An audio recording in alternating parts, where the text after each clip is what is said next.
আচ্ছা, ইমেলটি আমাকে পাঠিয়েছেন সোহানুর রহমান অনন্ত। তিনি একটা পত্রিকায় কাজ করেন এবং তিনি বলেছেন যে আমি আজকে যে ঘটনাটা বলবো সেটা আমার চাচাতো ভাইয়ের মুখে শোনা। জানি না কিভাবে এই গোলকধারা থেকে ও বেঁচে ফিরেছিল। আমার চাচাতো ভাইয়ের নাম কামাল। বর্তমানে সে সিঙ্গাপুরে আছে। ঘটনাটা 2000 সালে ওর জীবনে ঘটেছিল। তাহলে শুরু করি। যে ঘটনাটা উনি লিখছেন সেটা হচ্ছে, তিনি বলছেন যে আমি আমার নিজের ভাষায় বলছি। সন্ধেবেলা খোলা জানালা দিয়ে বয়ে আসছে ফাল্গুনের হাওয়া। বালিশে মাথা রেখে রবীন্দ্রনাথের গল্পগুচ্ছ পড়ছি আমি। মাথার ওপর জ্বলছে 100 পাওয়ারের লাইট। সারাদিন পরীক্ষার পড়া পড়তে পড়তে ভালো লাগছিল না, তাই রবীন্দ্রনাথের গল্প পড়ে মনটাকে ফ্রেশ করতে চাইছিলাম। 3 দিন ছুটি, এবং 3 দিন ছুটি পড়ায় মেসের সকলে বাড়ি চলে গেছে। পরীক্ষার কারণে শুধু আমি একলা রয়ে গেছি বহুকালের পুরনো এই বাড়িটিতে। চাঁদপুর শহরের অনেকটা ভেতরের দিকে এই জায়গাটা। আমার বন্ধু মোর্শেদ এবং আরো 2জন এখানে থাকে। ভাড়া তুলনামূলকভাবে কম হওয়ায় আমিও উঠে পড়ি।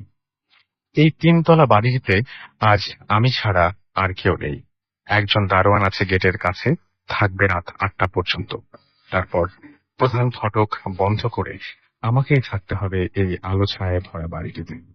বাতাসের জোর বেশি, তাই জানালাটা বন্ধ করে দিলাম। রাত নামতেই চারিদিকে অমাবস্যার অন্ধকার নেমে এলো। আমি এক মনে বই পড়ে চলছি। হঠাৎ কোনো সংকেত না দিয়ে জানালাটা খুলে গেল। চমকে উঠলাম আমি। চমকে উঠল আমার হৃৎপিণ্ড। বড় বড় চোখ করে জানালার দিকে তাকিয়ে রইলাম কিছুক্ষণ। তারপর 1 পা 2 পা করে জানালার কাছে গেলাম। জানালাটা বন্ধ করে সবেমাত্র বিছানায় উঠে বসেছি, এমন সময় লাইট নিভে গেল। মানে লোডশেডিং এর অন্ধকারে ঢেকে গেল আমার চারপাশ। বালিশের নিচ থেকে দেশলাইটা বের করে মোম জ্বালিয়ে বসলাম। ভালো লাগছিল না। ভাবলাম নিচে গিয়ে দারোয়ানের সাথে কিছুক্ষণ গল্প করা যাক। গেটের কাছে গিয়ে দেখি দারোয়ান ঘুমে ঝিমাচ্ছে। কাছে গিয়ে বসলাম। আমাকে দেখে ভূত দেখার মতো চমকে উঠলো দারোয়ান। তারপর নিজেকে সামলে বলল, কোনো সমস্যা নেই তো? আমি বললাম, না, এমনিতেই আপনার সাথে কথা বলতে মন চাইলো, তাই চলে আসলাম। তারপর অনেকক্ষণ ওনার সাথে কথা হলো। যতবারই এই বাড়ি সম্পর্কে জানতে চেয়েছি ততবারই উনি প্রসঙ্গ ঘুরিয়ে দিয়েছেন।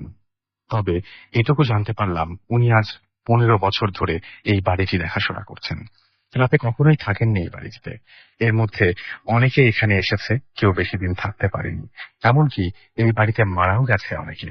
কে বা কারা মেরেছে তারও কোনো সন্ধান মেলেনি। আমি আরো কিছু জিজ্ঞেস করতাম, কিন্তু রাত 8টা বাজতেই আমাকে সাবধান করে দারোয়ান চলে গেলেন। প্রধান ফটক বন্ধ করে আমি ঘরে এসে বসলাম। ভয় করছিল আমার, খুব ভয় করছিল। কেন যেন কারেন্ট এখনো আসেনি। এই বাড়ির আদৌ কোনো ঘটনা আমার জানা নেই। তবুও নিজ জ্ঞান থেকে বলতে পারি এই বাড়িটি কোনো সাধারণ বাড়ি নয়। এটা একটা অভিশপ্ত বাড়ি। অশরীরীদের বসত হয়তো এই বাড়িতে আছে। রাত 11টা বেজে কুড়ি। আমি জানি না আমার জীবনে আজ কি করতে যাচ্ছে। এতক্ষণ নীরব ছিল, কিন্তু সব নীরবতা ভেঙে ছাদের উপর কারা যেন হেঁটে চলেছে। মনে হচ্ছে কোনো দানবীয় পা বারবার আঘাত করছে ছাদের ওপর। আমার বারবার ইচ্ছে হচ্ছিল এই বাড়ি থেকে পালিয়ে অন্য কোথাও চলে যেতে, কিন্তু এত রাতে কোথায় যাব? এই বাড়ির ছাদে আমার কখনো যাওয়া হয়নি। শুধু শুনেছি এ বাড়ির ছাদের গেট বন্ধ, কারো কাছে তার চাবি নেই। 3 তলায় একটা ঘর আছে তালা বন্ধ। কে জানে সে ঘরে কি আছে? দারোয়ানের মুখে শুনেছি সে ঘরের ভেতর কি আছে তা কেউ বলতে পারে না। আজ 20 বছর সেই ঘরটা বন্ধ দেখে আসছেন তিনি। প্রথম যেদিন এই বাড়িতে আসলাম সেদিন থেকেই একটা মনে ভয় জন্মেছিল। এই বাড়িটি যতই খুঁটিয়ে দেখলাম ততই ভয় বাড়তে লাগলো। আমার সাথে যারা ছিল সবাই চাকরিজীবী, তাই ওরা রাতে আসতো। সারাদিন আমাকে একা একা এই ভুতুড়ে বাড়িতে পড়ে থাকতে হতো। সন্ধ্যার পরে যেন এই বাড়িটি ভয়ের কারখানা হয়ে যায়। অনেকবার মোর্শেদকে বলেছি এ কথা। মোর্শেদ বলেছে, দেখ, দেখে শুনে ভালো ভালো একটা বাড়িতে চলে যাব। তাছাড়া এত কম দামে ভাড়া তো আগে পেতে হবে, তাই না? এমনিতে জায়গাটা শহর থেকে বাইরে। সন্ধ্যার পরে চারিদিকে নীরব হয়ে যায়। আশেপাশে কোনো জনবসতি নেই। কাঁচা রাস্তা ধরে 15 মিনিট হাঁটার পর পাকা সড়ক পাওয়া যাবে, কিন্তু এত রাতে গাড়ি পাওয়া যাবে কিনা সেটাই মুশকিলের ব্যাপার। তা যাই হোক, একবার চেষ্টা করে দেখা যায়। ঘড়ির দিকে তাকিয়ে দেখি 12:35 সিঁড়ি বেয়ে নিচে নেমে এলাম এবং খুব দ্রুত গতিতে বাড়ি থেকে বের হয়ে এলাম। অন্ধকার পথ ধরে গিয়ে দাঁড়ালাম রাস্তার উপর। সন্ধ্যা থেকেই আকাশটা থমথমে কালো মেঘে ঢাকা। আমার আশা দুরাশায় পরিণত হলো যখন দেখলাম আধা ঘন্টা দাঁড়িয়ে থেকেও কোনো গাড়ি দেখা মিলল না। এদিকে ঝোড়ো হাওয়ার সাথে বৃষ্টি পড়তে শুরু করলো, তাই দাঁড়িয়ে না থেকে আবার সেই বাড়িটির দিকে চলে যেতে লাগলাম। আসার সময় দেখলাম কারেন্টের তার ছিঁড়ে পড়ে আছে রাস্তার ওপর। তার মানে আজ রাতে আর কারেন্ট আসবে না। যতদূর চোখ যায় শুধুই অন্ধকার, কোথাও এক বিন্দু আলো নেই, কেবলই অন্ধকার। বাড়ির সামনে এসে দাঁড়াতেই মনে হলো মৃত্যু যেন আমাকে হাত বাড়িয়ে ডাকছে। এক অদ্ভুত ভয়ঙ্কর আওয়াজ চারিদিকে, যা কলিজার পানি পর্যন্ত শুকিয়ে দেয়। বিদ্যুৎ চমকানোর আলোয় ভুতুড়ে পরিবেশ সৃষ্টি হয়েছে বাড়িটিতে। হালকা কুয়াশা জমেছে বাড়িটিকে ঘিরে, যেন হরর ছবির ভুতুড়ে বাড়ি। প্রধান গেট খুলে সিঁড়ি বেয়ে ওপরে উঠে গেলাম। ভিজে শরীর নিয়ে ঘরে প্রবেশ করলাম। আমার ঘর কবরের মতো অন্ধকার। যাওয়ার আগে মোমবাতিটা দিব্যি চলছিল। এত তাড়াতাড়ি মোমবাতি শেষ হওয়ার কোনো মানে খুঁজে পেলাম না। পকেটের গ্যাস লাইটটা ভিজে চুপচুপ। হেমন্তের রাত এমনিতেই অনেক বড়। কি করা যায় ভাবতে লাগলাম। ব্যাগ থেকে খুঁজে একটা চার্জার লাইট বের করলাম। অনেকদিন এটাতে চার্জ দেওয়া হয়নি। কারোর সাথে যোগাযোগ করতে পারলে মনটা হালকা হতো, কিন্তু আমার সব যোগাযোগ যেন বন্ধ হয়ে যাচ্ছে ধীরে ধীরে। চারিদিকে নীরব থমথমে। হঠাৎ দরজা খোলার শব্দ পেলাম। আমার কলিজাটা কেঁপে উঠলো। তবে কি তিনতলা সেই ঘরের অজানা ভয় আমার বুক কাঁপছে। কানে ভেসে আসছে পায়ের শব্দ, কি যেন সিঁড়ি বেয়ে ওপর থেকে নিচে নামছে। আমার ভয় আরো বেড়ে গেল। এদিকে ঝড়ের তাণ্ডব বেড়েই চলেছে। ঘন্টা খানেকের মধ্যে চার্জার লাইটের আলো ফুরিয়ে গেল। এটা আমার মনের ভয়। কোথাও কেউ নেই। বাইরে একটা ঝড় হয়ে চলছে, থামার কোনো নামগন্ধ নেই। ঘরে জানালাটা একবার বন্ধ হচ্ছে আর খুলছে। আমি সেটাকে বারবার বন্ধ করতে গিয়ে ব্যর্থ হচ্ছি। চারিদিকে কেমন যেন এক ভয়ানক শব্দ হচ্ছিল। কোথাও আলো নেই, শুধু মাঝে মাঝে বিদ্যুৎ চমকানোর আলোতে কিছু দূর দেখা যাচ্ছে। হঠাৎ আমার মনে হলো কি যেন চাপা সুরে কাঁদছে জানালার ওপাশে। আমি আস্তে আস্তে হেঁটে গেলাম জানালার কাছে। কাছে যেতে এই শব্দ থেমে গেল। না, কোথাও কেউ নেই। এমন সময় হৃদয়ে আতঙ্ক তুলে কে যেন আমার দরজায় নক করলো। আমি তখন ভয়ে রীতিমতো কাঁপছি। আমার গলা দিয়ে কোনো স্বর বেরোচ্ছে না। দাঁড়িয়ে আছি ঘরের এক কোণে। একটা ইঁদুর আমার পাশ দিয়ে দৌড়ে চলে গেল। আমি চিৎকার দিয়ে উঠলাম। সেই সাথে দরজার ওপাশের আওয়াজটা থেমে গেল। খুব বড় বড় ইঁদুর ঘরের মধ্যে ছোটাছুটি করছে, যা আগে কখনো দেখতে পাইনি আমি। আমার পায়ের পেছনে ভিজে ভিজে অনুভব করলাম। চার্জ লাইটটা আবারও চালু করলাম। হালকা আলো জ্বলছে তা থেকে। সেই আলোতে স্পষ্ট দেখলাম একটা ইঁদুর বড় একটা মাংসের টুকরো এনে আমার পায়ের কাছে বসে খাচ্ছে। আর তার রক্ত আমার পায়ে এবং প্যান্টে লেগে ভিজে ভাব তৈরি করেছে। এমন দৃশ্য আমি আগে কখনো দেখিনি, কোনো বইতেও পড়িনি। ভয়ে গলা শুকিয়ে এলো আমার। চার্জারের আলো নিভে গেল। সেই সাথে আহ বাইরের ঝড়ও থেমে গেল। চারিদিকে এক অদ্ভুত নীরবতা। শুধু মাঝে মাঝে নুপুরের সুর আর ছোটাছুটির আওয়াজ পাওয়া যাচ্ছিল। কারা যেন ফিস ফিস করছে বাতাসে। আমার চোখের সামনে যেন হাজারো প্রেতাত্মা দাঁড়িয়ে আছে। ভয়ঙ্কর তাদের চোখ, হাত, নখ, পা, চুল। চোখ খুললেই সেই একই দৃশ্য। ফ্যানের সাথে ফাঁসিতে ঝুলছে ঝুলন্ত তরুণী। বড় বড় চোখ, জিহ্বা বেরিয়ে এসেছে মুখ থেকে, হাতে বড় বড় নখ। ঘরময় আগরবাতির গন্ধ, যেন কোনো মরা লাশ আমার সামনে শুইয়ে রাখা হয়েছে। মনে হচ্ছে চারিদিকে রক্তের নদী, আমি তার মাঝখানে সাঁতার কাটছি। আমার সামনে পেছনে মৃত্যু তাড়া করছে। চোখ বুঝতেও পারছি না, আবার মেলতেও পারছি না। এটা কি প্রচন্ড ভয়ের কারণে মানসিক সমস্যা বৃদ্ধি পেয়েছে, নাকি সত্যি দেখছি আমি? কিছুই বুঝতে পারছিলাম না। তবে আমার মন দুর্বল করিনি। যতটুকু সম্ভব শক্ত রাখার চেষ্টা করছি। আলো ছাড়া ঘড়ি দেখতে পাচ্ছিলাম না, তাই অনুমান করলাম কটা বাজে। হতে পারে রাত 3টা, 3:30, এর বেশি নয়। এখনো সকাল হতে অনেক দেরি। কাল সকালেই এই অভিশপ্ত বাড়ি ত্যাগ করবো আমি। আর নয়, এখানে থাকলে নিশ্চিত মৃত্যু, এতে কোনো সন্দেহ নেই। হঠাৎ কানে ভেসে এলো শব্দ। ভালো করে সেদিকে কান পাতলাম। কি যেন আস্তে আস্তে এদিকে হেঁটে আসছে। আমার দরজার কাছে এসে আওয়াজটা থামলো এবং দরজা নক করলো। আমি এবার সাহস হারালাম না। অন্ধকার দরজার দিকে হেঁটে যেতে লাগলাম। হঠাৎ আমার শরীরের সাথে কিছু একটা ধাক্কা খেলো। হাত দিয়ে দেখি কার যেন পা ঝুলছে। মনে হচ্ছে ফ্যানের সাথে কোনো এক তরুণী ফাঁসিতে ঝুলছে। আবার হাত বাড়িয়ে দেখি কিছু নেই। আমার সাথে কি ঘটছে এইসব আমি নিজেও জানি না। শুধু বুঝতে পারছি আলো না পেলে অন্ধকারে হার্ট অ্যাটাক করে যে কোনো সময় আমি মারা যেতে পারি। হেঁটে গিয়ে দরজা খুলে দিলাম। কি অদ্ভুত ব্যাপার, দরজার সামনে কেউ নেই, অথচ একটু আগেও হেঁটে আসার শব্দ পাওয়া গেছে। এমন সময় বাইরে বিদ্যুৎ চমকে উঠলো, চারিদিকে আলোয় ভরে গেল। সেই আলোতে আমি যা দেখলাম তা দেখার জন্য আমি প্রস্তুত ছিলাম না। আমার সামনে একটা বডি দাঁড়িয়ে আছে, সেটার গা থেকেই সে আগরবাতির গন্ধ আসছে। সারা শরীর সাদা কাপড়ে ঢাকা, মাথা নেই, আমার থেকে মাত্র 1 হাত দূরে। আমি জ্ঞান হারালাম। যখন জ্ঞান ফিরলো, আমি নিজেকে বিছানায় আবিষ্কার করলাম। সকালে এসে দারোয়ান আমাকে সিঁড়ির নিচে পড়ে থাকতে দেখে, তারপর বিছানায় এনে শুইয়ে দেয়।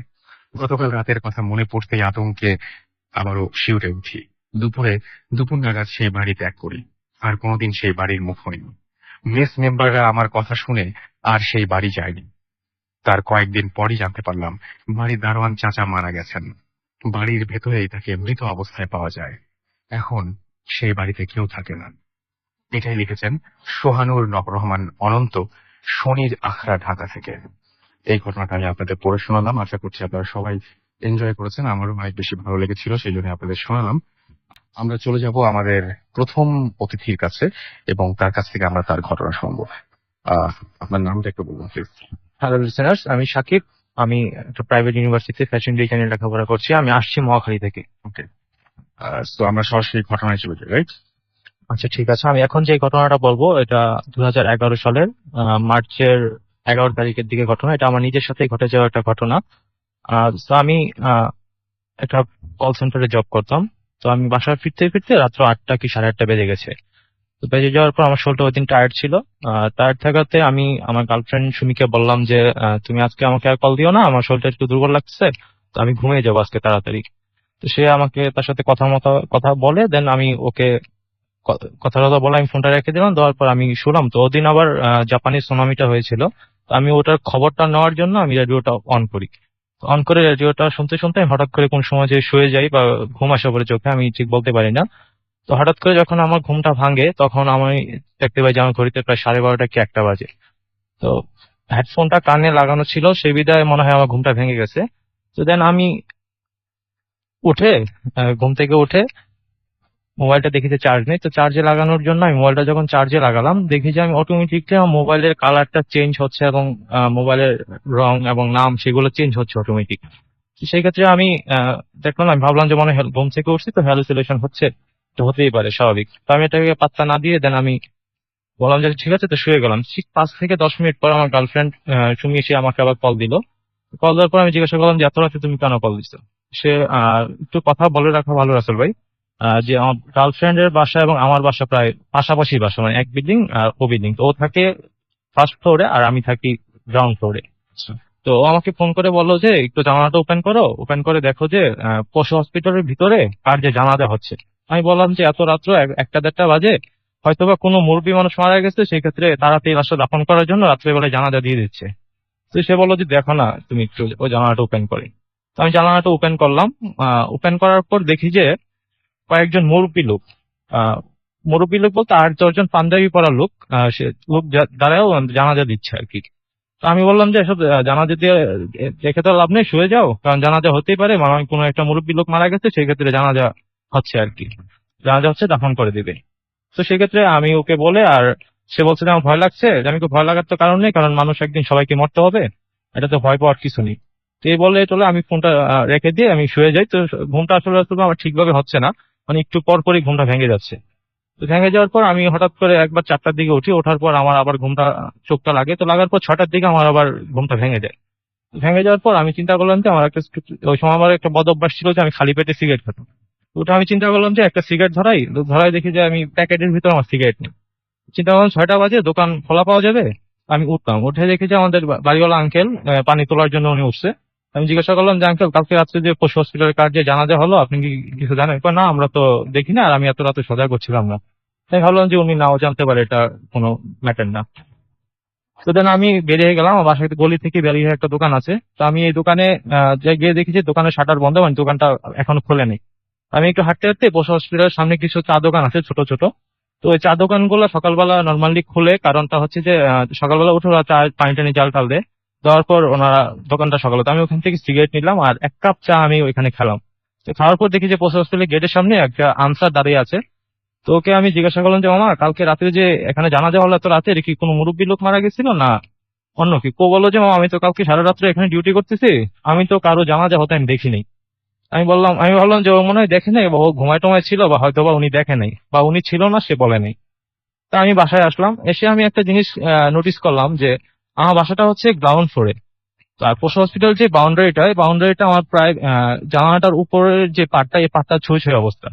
তো আমি তো গ্রাউন্ড ফ্লোর থেকে, আমার বিছনাটাও ছিল ফ্লোরিং, তো সেই ক্ষেত্রে আমি গ্রাউন্ড ফ্লোর থেকে এত স্পষ্ট পশু হসপিটালের ভিতরটা দেখা আমার পসিবল ছিল না।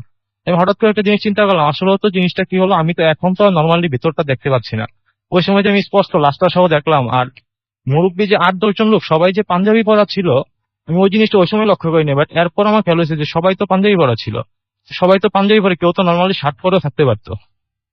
তো আমি এই ঘটনাটা দেখার পর আমি আমার গার্লফ্রেন্ডকে আর বললাম না, কারণ ও আসলে দেখলে এটা ভয় পাবে। জিনিসটা দেখলে শুনলেও ভয় পাবে, অথবা যদি পরে আবার সেটা নিয়ে ভাবে, সেক্ষেত্রে সেও ভয় পাবে। তো আমি আর ওকে নর্মালি জিনিসটা বললাম না। তো আমি সিগারেটটা খেয়েটে বাসায় এসে একটা সিগারেট ধরালাম, সিগারেটটা খেয়েটে আমি শুয়ে গেলাম।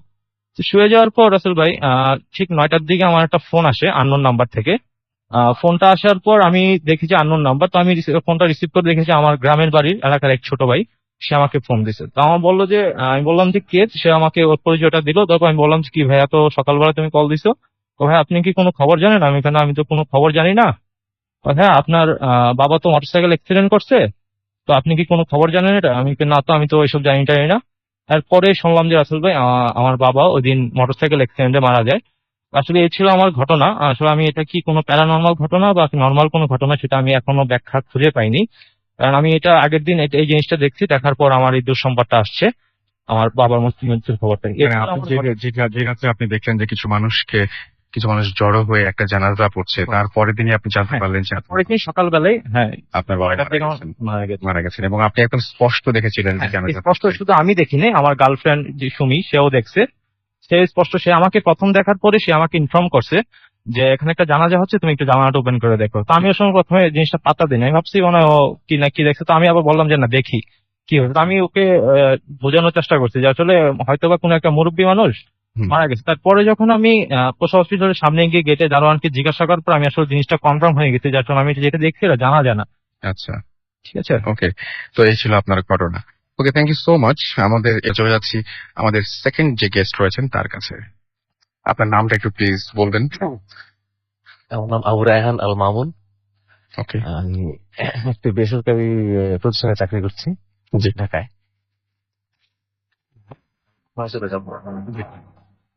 ঘটনাটা 1974 সালের, তখন আমি শান্তিবাগে ছিলাম। আমি তখন ছোট ছিলাম। তো আমাদের যে বাড়িটা ছিল, সে বাড়িটা 3 তলা বাড়ি। তো সেই বাড়ির নিচতলায় একজন বয়স্ক একজন মানুষ, গেট গেটে মানে উনি গার্ড সিকিউরিটি হিসেবে থাকতেন। তো মানুষটা খুব ভালো ছিলেন, আমাদের খুব স্নেহ করতেন, তো আমরা নানা বলে ডাকতাম। তো উনি বেশ কিছু ঘটনার সম্মুখীন হতেন প্রায়। একটা ঘটনা আমাদের খুব মানে ভালো, সবাইকেই মানে আতঙ্কের মধ্যে রেখেছিল। ঘটনা অনেক দূর আছে। উনি রাত 2টা-2:30টার দিকে একদিন ডিউটি করতেছিলেন। ডিউটি করার সময় তো নর্মাল সাধারণত এত রাত উনি বেরোতেন না। উনি সাধারণত ভিতরেই থাকতেন। একটা গেট ছিল, কেচি গেট, আর বাইরে একটা গেট ছিল। তো বাইরের গেটের কাছাকাছি তো হঠাৎ করে ঘোড়ার গাড়ির শব্দ, ঘোড়ার পায়ের শব্দ শুনতে পাচ্ছিলাম আর কি। ঘোড়ার পায়ের শব্দ শোনার পরে আমার একটা কৌতূহল লাগলো যে সাধারণত নতুন ঢাকা, সাধারণত ঘোড়ার গাড়ি তো কম চলছে। ঘোড়ার গাড়িটা ম্যাক্সিমাম সময় পুরোনো ঢাকায় চলতো।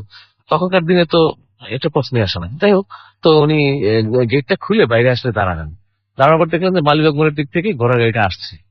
তো উনি দেখতে থাকলেন যে আসতেছে, খুব তাড়াতাড়ি ওনার কাছে চলে আসলো। তো ঘোড়া গাড়ির যে যে চালাচ্ছিল, তার চেহারার দিকে তাকিয়ে দেখলো যে খুবই কুৎসিত চেহারা, চোখ লাল এবং মুখে কাটা দাগ। তো উনি দেখে তারপর উনি সাহস হারান নাই। উনি বললেন যে ভাই, আপনি কোথায় যাচ্ছেন এত রাত্রে? তো তখনই সাথে সাথে সে তাকে ধমকে শুরু করলো যে চুপ করে থাকবি বেটা, একটা কথা বলবি না, আমার কাজ করতে দে। তারপরে সে তো তারপরেও সে মানে ভয় পায়নি। তার গাড়িটা একটু স্লো হয়ে গেল। স্লো হওয়ার পরে দেখলো গাড়ির ভিতরে একটা লাশ, কাফন কাপড় দেওয়া, এবং পাশে আরো 2টা লোক গাড়ির ভিতরে, এবং ওদের চেহারাও একই রকম, সাদা পোশাক পরা, এবং ওদের মানে চোখ লাল। তো ওদেরকে জিজ্ঞেস করলো যে আপনারা ভাই লাশ নিয়ে কোথায় যান? তো এখন বলতেছে এত রাত্রে রাস্তা করা যায়, এদিকে তো কোনো কবরস্থান নাই, কারণ মালিবাগ মোড় থেকে একটা রাস্তা গেছে সাধারণপুর কবরস্থান, সেটা আরেকটা রাস্তা। তখনকার তখনকার দিনে সেই রাস্তার ভিতর দিয়ে যাওয়ার কোনো রাস্তা ছিল না। যাই হোক, তো তারা তখন আরো খেপে গেল, বললো যে তুই এত কথা বলিস কেন, তোরও লাল বানায় ফেলাম, হ্যাঁ চুপ করে থাকবি। সাথে সাথে সে হঠাৎ করে দেখলো এই সময় যে গাড়ি থেকে রক্ত পড়তেছে, তখন তার কাছে সে একটু আতঙ্কে ভুগলো যে কেন গাড়ি থেকে রক্ত পড়তেছে। তারাও একটু পিছিয়ে আসার পরে গাড়িটা একটু সামনে চলে গেল। তারপর সে আশেপাশের বাড়ির কয়েকজন দারোয়ানকে ডাকার চেষ্টা করলো, কিন্তু আশেপাশের বাড়িগুলো একটু দূরে থাকায় আশেপাশের বাড়ির দারোয়ানরা এগিয়ে আসতে পারে নাই সেই সময়। পরে তারা আসছে, তো এই ঘটনাটা জানলো সবাই। তো সকাল ভোর হয়ে গেছে, তারপর ভোর হওয়ার পরে তারপর উনি বাড়িওয়ালা ঘটনাটা জানলো। তো আশেপাশের বাড়িতে খোঁজ নিল, এবং ওই পথে কেউ এই ঘটনা জানেন না, এবং লাশ দেখেন নাই কেউ। এবং এত রাত্রে তো কবরস্থানে কখনো লাশ ইয়ে হয় না। যাক, তো বাড়ির মানুষ সবাই আতঙ্কে ভুগছিল তখন। এই ছিল। তো আপনার তো মানে ওইখানে যে ঘটনাটা বললেন যে লাশের গাড়িটা যে যাচ্ছিল এমন একটা জায়গাতে যাচ্ছিল, সেটা তো নিশ্চয়ই অন্য কোথাও হারিয়ে যাওয়া বা এরকম কি পসিবল ছিল? না, এই রাস্তাটা মানে খুব মানে ঢাকা শহরটা এমন ছিল যে অন্য এরিয়াতে যাওয়া এদিক দিয়ে রাস্তা খুব একটা সহজ ছিল না। আচ্ছা, এক পর্যায়ে রাস্তাটা ছোট হয়ে গেছে এবং শেষ, এখানে শেষ, এবং যেখানে কবরস্থান সেই রাস্তা অন্য পথে। সুতরাং মানে বলাই যায় যে সেই লাশের গাড়িটার হয়তো আসলে কোনো অস্তিত্বই ছিল না। ওকে, তো এই ছিল আপনার ঘটনা। ওকে, আমরা পরবর্তী ঘটনায় যাব, এবং ইন দা মিন টাইম আপনারাও কিছু SMS পাঠিয়েছেন, সেই SMS গুলো আমি পড়ে ফেলতে চাই। আর দেখতে পাচ্ছি যে আমাকে ইমন SMS করেছেন। ইমন SMS করে বলছেন, ভাই আমি অনেকদিন পরে ভূত FM শুনছি, অ্যান্ড জন্মদিনের শুভেচ্ছা জানিয়েছেন। তাহের জিগাতলা থেকে আমাদের SMS করেছেন, এবং তিনি বলছেন যে আমার 11 বছরের মেয়ে রেগুলার লিসনার, এবং 13 আগস্ট হচ্ছে তার বার্থডে। সুতরাং জন্মদিনের অনেক অনেক শুভেচ্ছা থাকলো। আমাদেরকে SMS করেছেন দেখতে পাচ্ছি শাকিল বাড্ডা থেকে, ভূত FM এর জন্মদিনের শুভেচ্ছা জানিয়েছেন। ডেভিড আমাদের SMS করেছেন। এছাড়া আমাদের SMS করেছেন তন্ময় মিরপুর থেকে, আমাদের SMS করেছেন জীবন, আমাদেরকে SMS করেছেন স্মার্ট পাভেল, SMS করেছেন তারেক, এছাড়াও হাবিব SMS করেছেন, হাবিব আলোকিত। এছাড়াও আমাদের SMS করেছেন অপু সুমন কাপাসিয়া থেকে। এছাড়াও আমাদের SMS করেছেন দেখতে পাচ্ছি শিমুল, এবং তারা বলছেন যে ভূত FM শুনতে জোশ লাগছে। যাই হোক, আমরা চলে যাব আমাদের পরবর্তী ঘটনায়। আমাদের আরো একজন গেস্ট রয়েছেন, তার কাছে আপনার নামটা বলবেন প্লিজ। হ্যালো লিসনার, আমি আঞ্জুম। আমি এসেছি উত্তরা থেকে, ম্যানেজমেন্ট কলেজ থেকে এইচএসসি পাস করেছি। আমি সরাসরি আমার ঘটনায় চলে যাচ্ছি। জি প্লিজ। ঘটনাটি আমার এক নানার কাছ থেকে শোনা। আমার বাবার সাথে তার খুব ভালো সম্পর্ক। তারা একসঙ্গে বিকালে রেগুলার এক্সারসাইজ করতেন। তো তিনি যখন বিয়ে করেন, তখন ওনার শ্বশুর বাড়িতে যাওয়ার জন্য যখন ওনাকে বলা হয়, সেই লোকেশনটা ছিল কিশোরগঞ্জের, গ্রামের নাম হচ্ছে বাজিতপুর। তো তিনি যাওয়ার জন্য যখন বের হলেন, তখন ট্রেন স্টেশনের সোলারচড়া ট্রেন স্টেশনে নামলেন। তখন তার সঙ্গে আরো 3 জন লোক ছিল, যারাও তাদের নিজ নিজ গ্রামে যাবেন। তো তিনি বাজিতপুরের উদ্দেশ্যে যখন যাওয়ার 2টো রাস্তা ছিল। তো একটা রাস্তা উনি চিনতেন, যেটা দিয়ে প্রায় 1.5 মাইলের মতন হেঁটে সেখানে পৌঁছাতে হতো। পথে সেই 3 জন বিভিন্ন দিকে চলে যান তার সাথে যারা ছিলেন। তো তখন তিনি সম্পূর্ণ একা হয়ে গেলেন, আর ভাবতে লাগলেন এতটা পথ তিনি একা যাবেন। ঠিক আছে, মাথায় তার তখনও কোনো প্যারানর্মাল কিছু ঘটতে পারে কিংবা তেমন কিছু তিনি দেখতে পারেন, এটা তিনি কখনো ভাবেননি। তো যেতে যেতে একটা পর্যায়ে গ্রামের কিছু পুকুর পড়ে, বড় বড় পুকুরের মতন। সেগুলো পার হওয়ার পর আরো বড় 2টো কবরস্থান। তো প্রথম কবরটা পার হওয়ার পর দ্বিতীয় কবরটা যখন তিনি পার হবেন, তখন দেখলেন কিছু লোক সেখানে একসঙ্গে নামাজ পড়ছেন। এই সবার গায়ে সাদা পাঞ্জাবি, সবার মুখেই দাঁড়িয়ে আছে সাদা টুপি, সবাই একসাথে নামাজ পড়ছেন। কিন্তু তারা যে নামাজ পড়ছেন তাদের কোনো ডিরেকশনে কিংবা ইমাম সাহেব নেই যে তারা নামাজ পড়ছেন। তো তিনি সেটা দেখে তেমন কিছু ফিল করেননি যে এমন কিছু হতে পারে। তো সেখানে তিনি দাঁড়িয়ে দেখলেন যে তারা নামাজ পড়ছে। এখন ওদিক দিয়ে যাওয়া যাচ্ছে না, কারণ রাস্তা একটাই, যেতে হলে তাদের সামনে দিয়ে যেতে হবে। আর আহ সেদিকটা ফিরে তারা নামাজ পড়ছেন। তো তিনি চিন্তা করলেন এখন এখান দিয়ে যাওয়া সম্ভব না, তাদের নামাজটা পর্যন্ত তার ওয়েট করা উচিত। তো এমন সময় তাদের মধ্যে থেকে একজন এসে বললেন, আপনি কোথায় যাবেন? এখানে নামাজ পড়তে, তো নামাজটা শেষ হলে তারপর আপনি যেতে পারবেন। তো আমি কি আপনাকে হেল্প করতে পারি? তো তিনি বললেন যে না, আমি একাই যেতে পারবো। তখন বললেন, আসুন আপনি এখানে দাঁড়ান, আমাদের সঙ্গে আপনি নামাজ পড়বেন। পরে উনি বললো যে আমার তো অজু নেই, আর আমি এখন নামাজ পড়ার মতন কোনো ইয়েও আমার নেই। তো এত রাতে তিনি কার সঙ্গে নামাজ পড়বেন? এটা তখনও তার মাথায় এমন কিছু আসলো না যে তার সাথে প্যারানর্মাল কিছু ঘটতে পারে। তো তাকে দাঁড়া করায় দিল এবং অজুর পানি দেওয়া হইতে, এবং টুপি দিল, এবং টুপিতে প্রচুর সুগন্ধি মাখা ছিল, অনেক সুন্দর স্মেল আসছিল টুপি থেকে। তো তিনি দাঁড়িয়ে গেলেন। তো তাদের যেহেতু কোনো ডিরেকশন নাই দেখতেছে তিনি, কিন্তু সবাই একসঙ্গে রুকু সেজদা দিচ্ছেন, কিন্তু কেউ তাদের নামাজ পড়াচ্ছেন না কিংবা কিছু বলছেনও না। তো তিনিও তাদের সাথে মানায় চলে গেলেন। তো যখন নামাজ শেষ হলো তখন সেই লোকটা আবার তাকে জিজ্ঞেস করলো, আমি কি আপনার সঙ্গে যাব? তো তিনি হ্যাঁ অথবা না কিছুই বললেন না। তার সাথে কথা বলতে বলতে কিছু দূর যাওয়ার পর পিছনে যখন তাকালেন, দেখলেন যে সব মুসল্লিরা কারোর সাথে কেউ কথা বলছে না, চলে যাচ্ছে। কিন্তু তখন প্রথমবার তাকানোর পর যখন দ্বিতীয়বার তাকালেন, পিছনে কেউ নেই। আর ওনার সাথের লোকটাও ওনার থেকে একটু সামনে চলে গেছেন, এবং সামনে যাওয়ার পর তিনিও নেই। তিনি সম্পূর্ণ একা, বাট তার তখনও কোন রকম কোন সেন্স আসেনি যে তার সঙ্গে প্যারানর্মাল কিছু ঘটতেছে। তিনি দেখতেছেন, তখনও তিনি বুঝেন নাই যে এই রোডটা আসলে রাতে কেউ আসে না কিংবা কেউ আসতে পারে না, অনেক বাধায় পড়তে হয়। নানা অনেক সাহসী ছিলেন, তাই হয়তো জিনিসটা কাটিয়ে যেতে পেরেছেন। তো যখন তিনি তার বাসায় পৌঁছালেন, তো বাসার দরজা নক করতেই তার শাশুড়ি দরজা খুললো এবং বললো, নুরু তুমি এসেছো, কোন দিক দিয়ে এসেছো? তিনি বলেন, আমি তো এই পথ দিয়ে আসছি, প্রায় আমার 1.5 থেকে 2.5 মাইল পথ হেঁটে আসতে হচ্ছে। তো বলে, তুমি এই রোড দিয়ে আসছো, তুমি কি কিছু দেখছো? তখন তিনি বলতেছে যে আসলে না, তেমন কিছুই না, আমি ওই বড় কবরস্থানটা পার হওয়ার পর যখন আরেকটা কবর ক্রস করব, তখন কিছু লোক নামাজ পড়তেছিল, তো আমার সেখানে ওয়েট করতে হয়েছে, আমিও তাদের সাথে দাঁড়িয়েছিলাম। তো তখন তিনি বললেন যে এমন সব ঘটনা খুলে বলেন, এবং ওনাকে তখন উনি ভয় পেয়ে যান। ওনাকে তখন লবণ খাওয়ানো হলো, লবণ পানি খাওয়ানো হলো, গোসল করানো হলো। তারপর 2 দিন টানা ওনার জ্বর ছিল। এই ঘটনার কোনো ব্যাখ্যা নেই। আর এই ছিল আমার ঘটনা। ওকে, থ্যাংক ইউ সো মাচ আপনার ঘটনার জন্য। আমরা চলে যাচ্ছি আমাদের পরবর্তী ঘটনায়, আমাদের পরবর্তী গেস্টের কাছে। আপনার নামটা আরেকবার বলবেন। Hello listeners, this is Shakib again. আসলে কোন ঘটনাটা দিয়ে শুরু করবো এখন? আপনি পরবর্তী ঘটনায় চলে যান। আচ্ছা, এখন আমি যে ঘটনাটা বলবো এটা আমার নিজের সাথেই ঘটে যাওয়া একটা ঘটনা। That means আমার এক কাজিনের সাথে আমার রুমে ঘটে যাওয়া একটা ঘটনা। এটা কিছুদিন আগে, মেবি 2-3 মাস হবে, 2-3 মাস আগে একটা ঘটনা। তো আমার কাজিন আর আমি এক ফ্ল্যাটেই থাকি এবং এক রুমেই থাকি। আমাদের ফ্ল্যাটটা হচ্ছে মেনলি, আসলে একটু আমি ডিসক্রিপশন করি। আমাদের ফ্ল্যাটটা হচ্ছে 3টা রুম।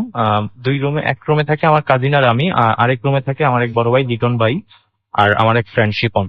তো মাঝখানের রুমটা আমরা নর্মালি গেস্ট রুম হিসেবে ইউজ করি। মাঝখানের রুমটা খালিই থাকে। তো কাজিন যেদিন ঘটনাটা ঘটছে ওই দিন কাজিন আমার সাথে থাকেনি, লিটন ভাই আমার সাথে থাকছিল। তো রাত্রেবেলা উঠে গেম খেলার অভ্যাস আছে। সে রাত্রেবেলা উঠে মোবাইলে অ্যালার্ম দিয়ে রাখে, অ্যালার্ম দিয়ে ও গেম খেলে। তো ওদিনও নর্মালি সে রাত্রেবেলা 1-1:30টার দিকে সে নর্মালি উঠছে ঘুম থেকে। ঘুম থেকে ওঠার পর ও গেম খেলতেছে। গেম খেলার পরে ও দেখছে যে যে ওর হাতের ডান পাশ দিয়ে, মানে আমাদের যে বিছানাটা আছে, বিছানার ডান পাশে একটা জানালা আছে। ওদিন জানালাটা আবার খোলা ছিল, কারণ একটা গরম ছিল, সেই ভিতরে জানালাটা খোলা ছিল। আচ্ছা। তো ও দেখছে যে হঠাৎ করে তার চোখটা যখন ও যে গেমটা খেলে, গেমটা খেলা অবস্থায় মানে মোবাইলটা একটু নাড়াচাড়া করতে হয়। তো হঠাৎ করে যখন ডান দিকে মোবাইলটা নাড়াচাড়া করে, তার চোখটা হঠাৎ করে জানালার দিকে যায়। জানালার দিকে সে দেখে যে মানে একটা মানুষের শেপের মতো সে একটা দেখছে, বাট মানুষের শেপের মতো একটা দেখছে, বাট সে ভালো করে এটা লক্ষ্য করেনি। তো হঠাৎ করে আবার 2-3 সেকেন্ড পর সে আবার এটার দিকে তাকায়। তাকে দেখছে যে না, সত্যি একটা মানুষের শেপের মতো। জাস্ট শুধু মানুষের শেপ বলতে মানুষের হাত পা এরকম না, জাস্ট একটা মানুষের ছায়া পড়লে যে মুখটা হয়, এরকম একটা ছায়ার মতো একটা জিনিস। কিন্তু চোখগুলা, কানগুলা সবগুলোই মানে বোঝা যাচ্ছে যে অরিজিনাল একটা জিনিস। বাস মুখের যে ফেস গুলো, মানুষের যে একটা বডির যে শেপ থাকে, সেই শেপটা বোঝা যাচ্ছে। তো এই জিনিসটা দেখে ও ভয়ে জোরে চিৎকার দিয়ে ওঠে। তো চিৎকার দিয়ে ওঠার পর আমি ঘুমাইছিলাম আমার রুমে, লিটন ভাই আমার সাথে ছিল। শিপন আবার ওদিন সজাগ ছিল, যে শিপন ওর দিকে তাকায় দেখে যে ও থরথর করে কাঁপতেছে। তো কাঁপার পর ও জিজ্ঞাসা করতেছে যে কি হয়েছে, তো ও কোনো কথা বলতেছে না, শুধু বলতেছে যে আমাকে ধর। ও কাঁদতেছে আর জোরে জোরে চিৎকার করতেছে যে আমাকে ধর। আমি অনেক মানে একটা জিনিস দেখছি, দেখে অনেক ভয় পাইছি। তো আমি সহ ঘুম থেকে উঠে আসলাম, আমাকে গিয়ে লিটন ভাই জায়গায় তুললো যে উঠো তাড়াতাড়ি, ইরফান মনে হয় ভয় পাইছে। তো জায়গায় তোলার পর আমি আসলাম, এসে সে বলতেছে যে ও কিছুই বলতেছে না, বলতেছে শুধু আমাকে ধর। তো আমরা দুইজন, যে তিনজন ছিলাম, একজন এক পাশে ছিলাম আর দুইজন জানালাটার পাশে গিয়ে জানালাটা অফ করে দিই। দেওয়ার পর ওকে আমরা জড়াই টড়াই ধরার পর ও রাত্রিবেলা শুয়ে যায়। শুয়ে গিয়ে পরের দিন সকালবেলা, শুক্রবার ছিল, বৃহস্পতিবার রাত্রের কাহিনী ছিল এটার, পরের দিন শুক্রবার ছিল। তো সকালবেলা আমরা সবাই বাসায়। তো ওকে আমরা ওই দিন আর কিছু জিজ্ঞাসা করিনি, দিয়ে দেখি যে ওর গায়ে প্রচন্ড পরিমাণ জ্বর, প্রায় 100-র উপরে হবে, 102 অথবা 3 হবে, আমি থার্মোমিটার দিয়ে দেখছিলাম, আমার ঠিক সঠিক খেয়াল নেই। তো ওকে আমরা কোনো কোশ্চেন করিনি। তো ঘন্টাখানেক পর ওর যখন একটু দেখি যে কথাবার্তা বলতেছে বা ঘুম থেকে উঠছে, ওঠার পর আমরা জিজ্ঞাসা করলাম যে কি হয়েছিল ঘটনাটা। তো ওই সময় সে আমাদেরকে রিসিলেশন করছিল যে এরকম একটা ঘটনা হয়েছিল, আমি এইরকম একটা জিনিস দেখছি। তো দেখার পর ওর জ্বরটা নর্মালি 3-4 দিন থাকে। থাকার পর রাসেল ভাই, আসলে সবচেয়ে বড় কথা হচ্ছে যে আমাদের বাসাটা আসলে হন্টেড। কারণ আমরা নর্মালি এখানে আরো অনেক জিনিস দেখে থাকি। কারণ রাত্রেবেলা অনেক সময় দেখা যায় কি, রাত্র 2টা-3টার দিকে ডেকচির আওয়াজ শোনা যাচ্ছে, কেউ ভাত নিচ্ছে, এটাকে পাতিল থেকে যদি একটা মানুষের ভাত নেয় অথবা পাতিল থেকে কোনো একটা চামচ যদি মাটিতে পড়ে যেরকম সাউন্ড হয়, সেরকম সাউন্ড গত 3-4 দিন আগে আমি শুনছি এরকম একটা সাউন্ড হচ্ছে। তো সাউন্ডটা শুনে আমি উঠে গেছিলাম, উঠে গিয়ে দেখি যে না, আমাদের রুমের কেউ ওঠে নাই বা কোনো বিড়াল টিড়ালও ঢুকে নাই, কারণ বিড়াল যেটা দিয়ে ঢোকার একটা স্কোপ ছিল ওই ভেন্টিলেটরটা বন্ধ ছিল। আচ্ছা। তো এরকম কোনো ঘটনা ঘটেনি। তো নর্মালি আসলে ভাই, আমাদের রুমে এরকম ঘটনা প্রায়ই ঘটে থাকে। আর আমাদের রুমের কিছু ঘটনা মনে হয় আমার কাজিনও আগে এপিসোডে কিছু বলে গিয়েছিল। তো আসলে ভাই এই ছিল আমার ঘটনা। ওকে, থ্যাংক ইউ সো মাচ আপনার ঘটনার জন্য। আপনাকে অনেক অনেক ধন্যবাদ। আমরা আমাদের পরবর্তী ঘটনায় যাব, এবং পরবর্তী ঘটনার যে যথারীতি ইমেল, যিনি আমাদের ইমেলটি পাঠিয়েছেন তিনি আজকে স্টুডিওতে উপস্থিত হতে পারেননি, বাট তার ইমেলটি আমি পড়ে শোনাচ্ছি। তিনি লিখছেন যে আমার নাম গোলাম সারওয়ার হোসেন বাদল, আমি ফেনী জেলার দাগন ভূঁইয়া থানার জায়লস্কর গ্রামে থাকি। আমি 2011 সালের 2011 নভেম্বরে দুবাই থেকে দেশে আসি। দেশে এসে আমি রেডিও ফুর্তির ভূত এফএম এর কথা শুনি। আমার এক বন্ধু থেকে ভূত এফএম এর একটা পর্ব শুনি, আমার খুবই ভালো লাগে। তো আমাদের ফেনী থেকে আমি ফুর্তির সব পর্বগুলো শুনেছি, এবং আমার এই ঘটনাগুলো আমি হয়তো মানে সরাসরি হয়তো শুনবো কিনা আমি জানি না, তবু আমি দুটো ঘটনা শেয়ার করতে যাচ্ছি।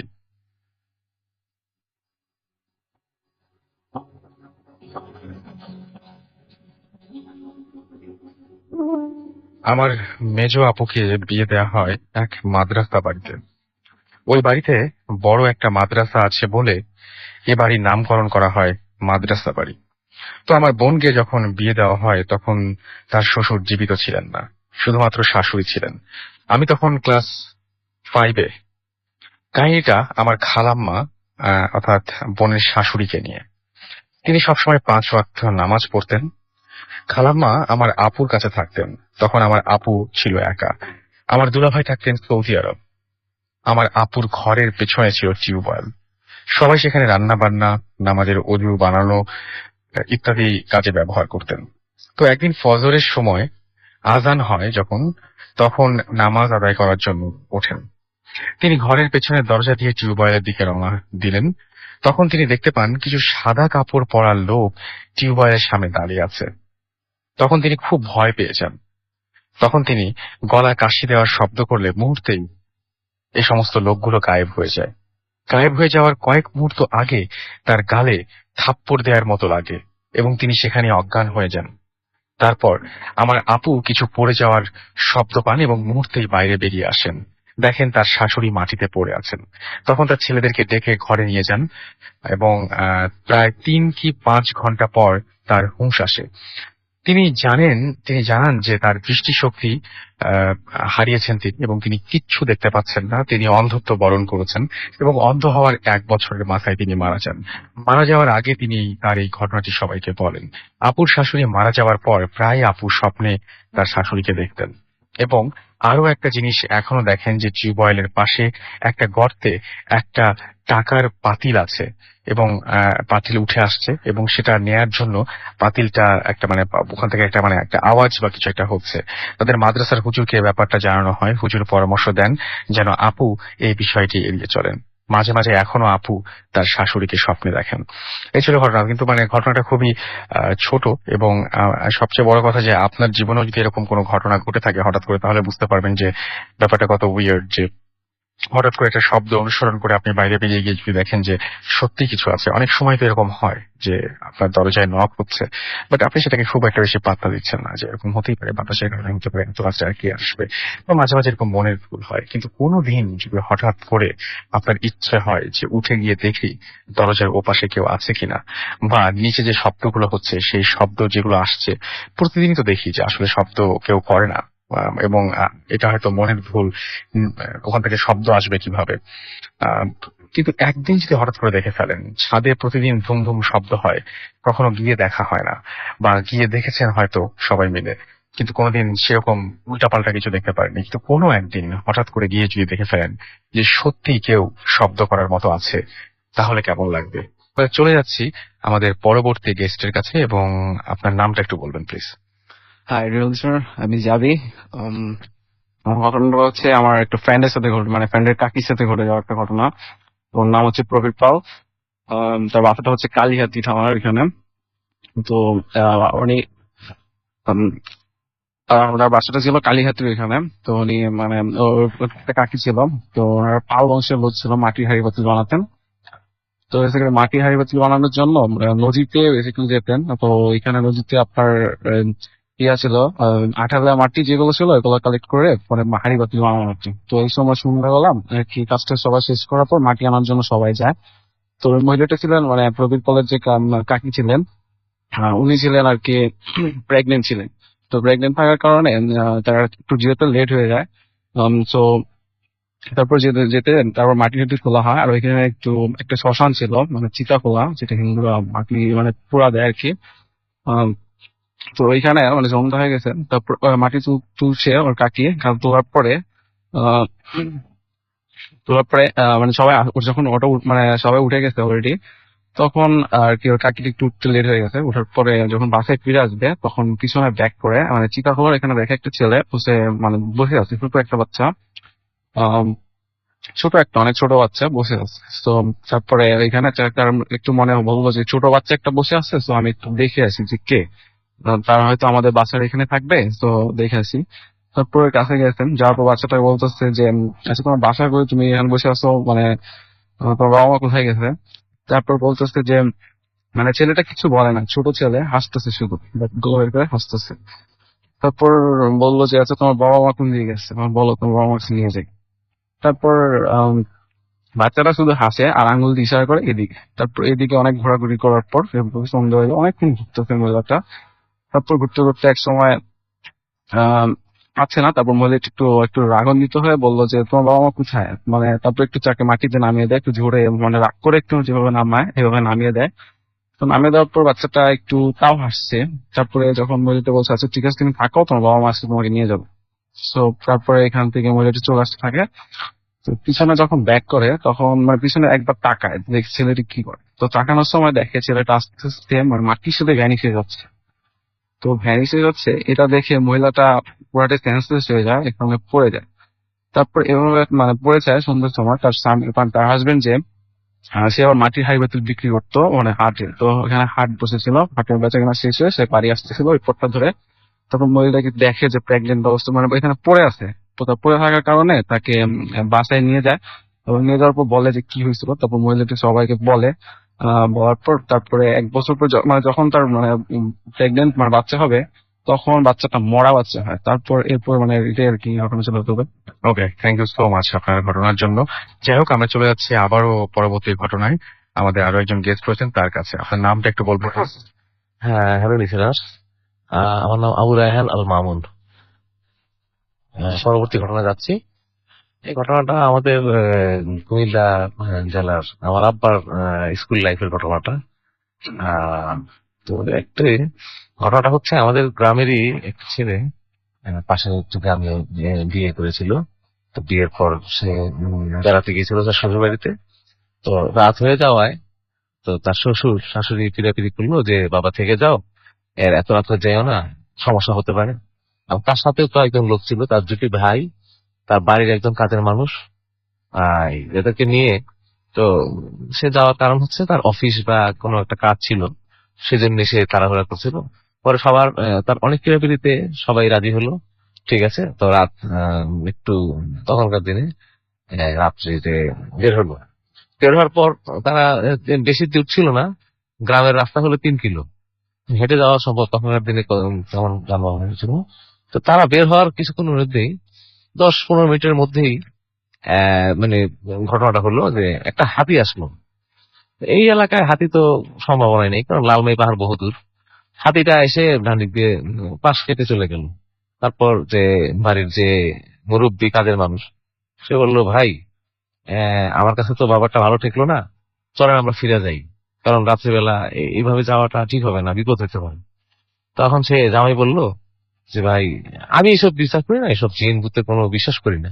সে কোনো পাত্তাই দিল না। যাই হোক, তারা হাঁটতে থাকলো আরো 10-15 মিনিট, আরো অনেক পথ পাড়ি দেওয়ার পর মাঝামাঝি এসে দেখলো অনেকগুলো শুকর আসতেছে রাস্তার দুই পাশ দিয়ে, প্রায় সখানেক হবে। সেগুলো তাদের পাশ কাটায় চলে গেল। এটা দেখার পরও তাদের কাছে অস্বাভাবিক মনে হচ্ছে ঘটনাটা। তো আবারও সেই সেই মানুষ, সেই যে কাজের মানুষ, সে বললো যে ভাই, আমি তো বলছিলাম, আপনি তো আমার কথা শুনলেন না, এখনো সময় আছে, চলে ফিরে যাই। তারপরও সে কোনো পাত্তা দিল না, বলেন যে না, আমরা তো কাছাকাছি এসে গেছি। তো এরকম করতে করতে করতে করতে রাত ঘন্টা দুয়েক বেশ হাঁটা, মানে তারা খুব আস্তে ধীরে হাঁটলেন। একটা বট গাছের কাছে চলে আসলেন। বট গাছের কাছে চলে আসার পর দেখলো যে, সবাই খেয়াল করলো বট গাছের উপর একটা লম্বা লোক বসে আছে, এবং লোকটা তাদেরকে ইশারায় ডাকছে। তারা দেখেই তারা ভয় ভয় পেল। সেই লোক বলল যে, তোরা সবাই আমার নিচে দিয়ে যাবি, আমি এখানে থেকে। সে বারবার বলতেছে, তারা তারা কেউ ভয় আগাইল না। তো কিছুক্ষণের পরেই এই ছায়ামূর্তি বটগাছের উপর থেকে অদৃশ্য হইল। অদৃশ্য হওয়ার পর সেই বটগাছের নিচ দিয়ে 4জন লোক একটা খাটিয়ায় করে লাশ নিয়ে আসলো। লাশটা আনার পর তো তারা তারা অনেকটাই হতভম্ব। লাশটা আনার পর বরের সামনে, এবং ওই যে তার দুই ভাই সামনে ছিল, তাদের সামনে খাটিয়াটা রাখলো। খাটিয়াটা রাখার পর পরই কিছুক্ষণের মধ্যেই লাশটা দাঁড়িয়ে গেল। দাঁড়িয়ে এসে বরের গায়ে হাত দিল। হাত দেওয়ার পরে বর চিৎকার করে পড়ে গেল। তারপরে বর পড়ার পরে তার দুইটা ভাই তাদের গায়ে হাত দিল, তারাও পড়ে গেল। তো বাকি যে কয়জন লোক ছিল তারা প্রাণপণে ছুটলো, এদিক ওদিক ছুটলো, ছুটে চিৎকার শুরু করলো। চিৎকার শুনে গ্রামের মানুষ এগিয়ে আসলো। প্রায় বেশ কিছুক্ষণ পর তারা মানে হারিকেন টারিকেন লাঠি সোটা নিয়ে আসলো, এবং এসে দেখলো যে বড় বেঁচে নাই, এবং তার দুই ভাই তারাও বেঁচে নাই। খুবই মানে মর্মান্তিক ঘটনাটা। এই ছিল আমার ঘটনা। ওকে, আমরা কি পরবর্তী ঘটনায় যাবো আপনার কাছ থেকে? আমার কাছে একটা ঘটনা আছে, এটা আমার জীবনে একটা ঘটনা ঘটে যাওয়া, খুব দুঃসাহসিক, মানে ভয়াবহ অভিজ্ঞতা বলতে পারেন। আমি তখন মালিবাগে ছিলাম। একটা বাড়ি ছিল আমাদের যে ভাড়া বাসায়। তো ভাড়া বাসাটা, ওই বিল্ডিংটা 5 তলা, এবং এলাকাটাই ছিল অনেকটা হন্টেড। একটা পুকুর ছিল এবং পিছনে একটা বাগান বাড়ি ছিল। আমাদের সেই বাগান বাড়িটা একজন জাস্টিস থাকতেন, আর ওই পাশে আমাদের বাড়িটা। তো আমি মাঝে মাঝে ওই তখন ইন্ডিয়ান দূরদর্শন দেখার জন্য ডিশ অ্যান্টিনা তখন মাত্র শুরু হলো, ওই সাথে অ্যান্টিনা ঠিক করার জন্য যেতাম। তো 5 তলায় একজন ভাড়াটিয়া ছিল, ওনাকে হয়তো নক করতে হতো। তো আমি একদিন 4 তলা পর্যন্ত উঠলাম, তখন বিকাল 4টা বাজে। 4 তলা সিঁড়ি থেকে দেখলাম কি, যে একটা মহিলা মধ্যবয়সী, তখন আমি ইন্টারমিডিয়েট ছাত্র, মধ্যবয়সী একটি মহিলা আমার পথ আগলে দাঁড়ায় আছে। আমি বললাম, আপনি কে, আপনি একটু রাস্তাটা ছাড়েন। আমি তো দেখলাম মহিলা বিস্ফোরিত চোখে আমার দিকে তাকিয়ে আছেন। দেখে আমি ভয় পেয়ে আমি কয়েক পা পিছিয়ে আসলাম। বললাম, আমি জিজ্ঞেস করলাম, আর কথা বলতে পারলাম না যে তাকে কিছু বলবো যে আপনি কে, বা আমার ভয় পেয়ে দাঁড়ায় আসলাম। মানে মুহূর্তের মধ্যে ঘটনা হয়ে গেল, সেই মহিলা 4 তলা থেকে 1 তলায় চলে গেল, কোন সিঁড়ি সাহায্য ছাড়াই। সে কিভাবে গেল আমার চোখের মানে আমি পরিষ্কার দেখলাম। দেখুন, সাথে সাথে আমি তার নিচে দৌড়ে গেলাম, দৌড়ে, এবং এই বিল্ডিং এর মেইন গেটে একটা একজন দারোয়ান ছিল। সে সবসময় যে আসা যাওয়া সবকিছুই খেয়াল করতো। আমি সাথে সাথে তাকে জিজ্ঞাসা করলাম যে, ভাই, এই যে একটা মহিলা এইমাত্র 4 তলা থেকে আসলো, এইভাবে লাফ দিয়ে চলে আসলো নিচতলায়, কিভাবে সম্ভব, আপনি কি দেখছেন? না না, আমি দেখি নাই। উনি তো বললো দেখি নাই। তারপরে আমি গেলাম 4 তলায়। 4 তলার যে আমাদের বাড়িওয়ালা থাকতেন, ওনাদেরকে দরজা খুলে বললাম, আপনাদের বাসার দরজায় অনেকক্ষণ একজন মহিলা দাঁড়িয়ে ছিল, আপনারা কি টের পাইছেন ব্যাপারটা? না, ওরা টের পান নাই।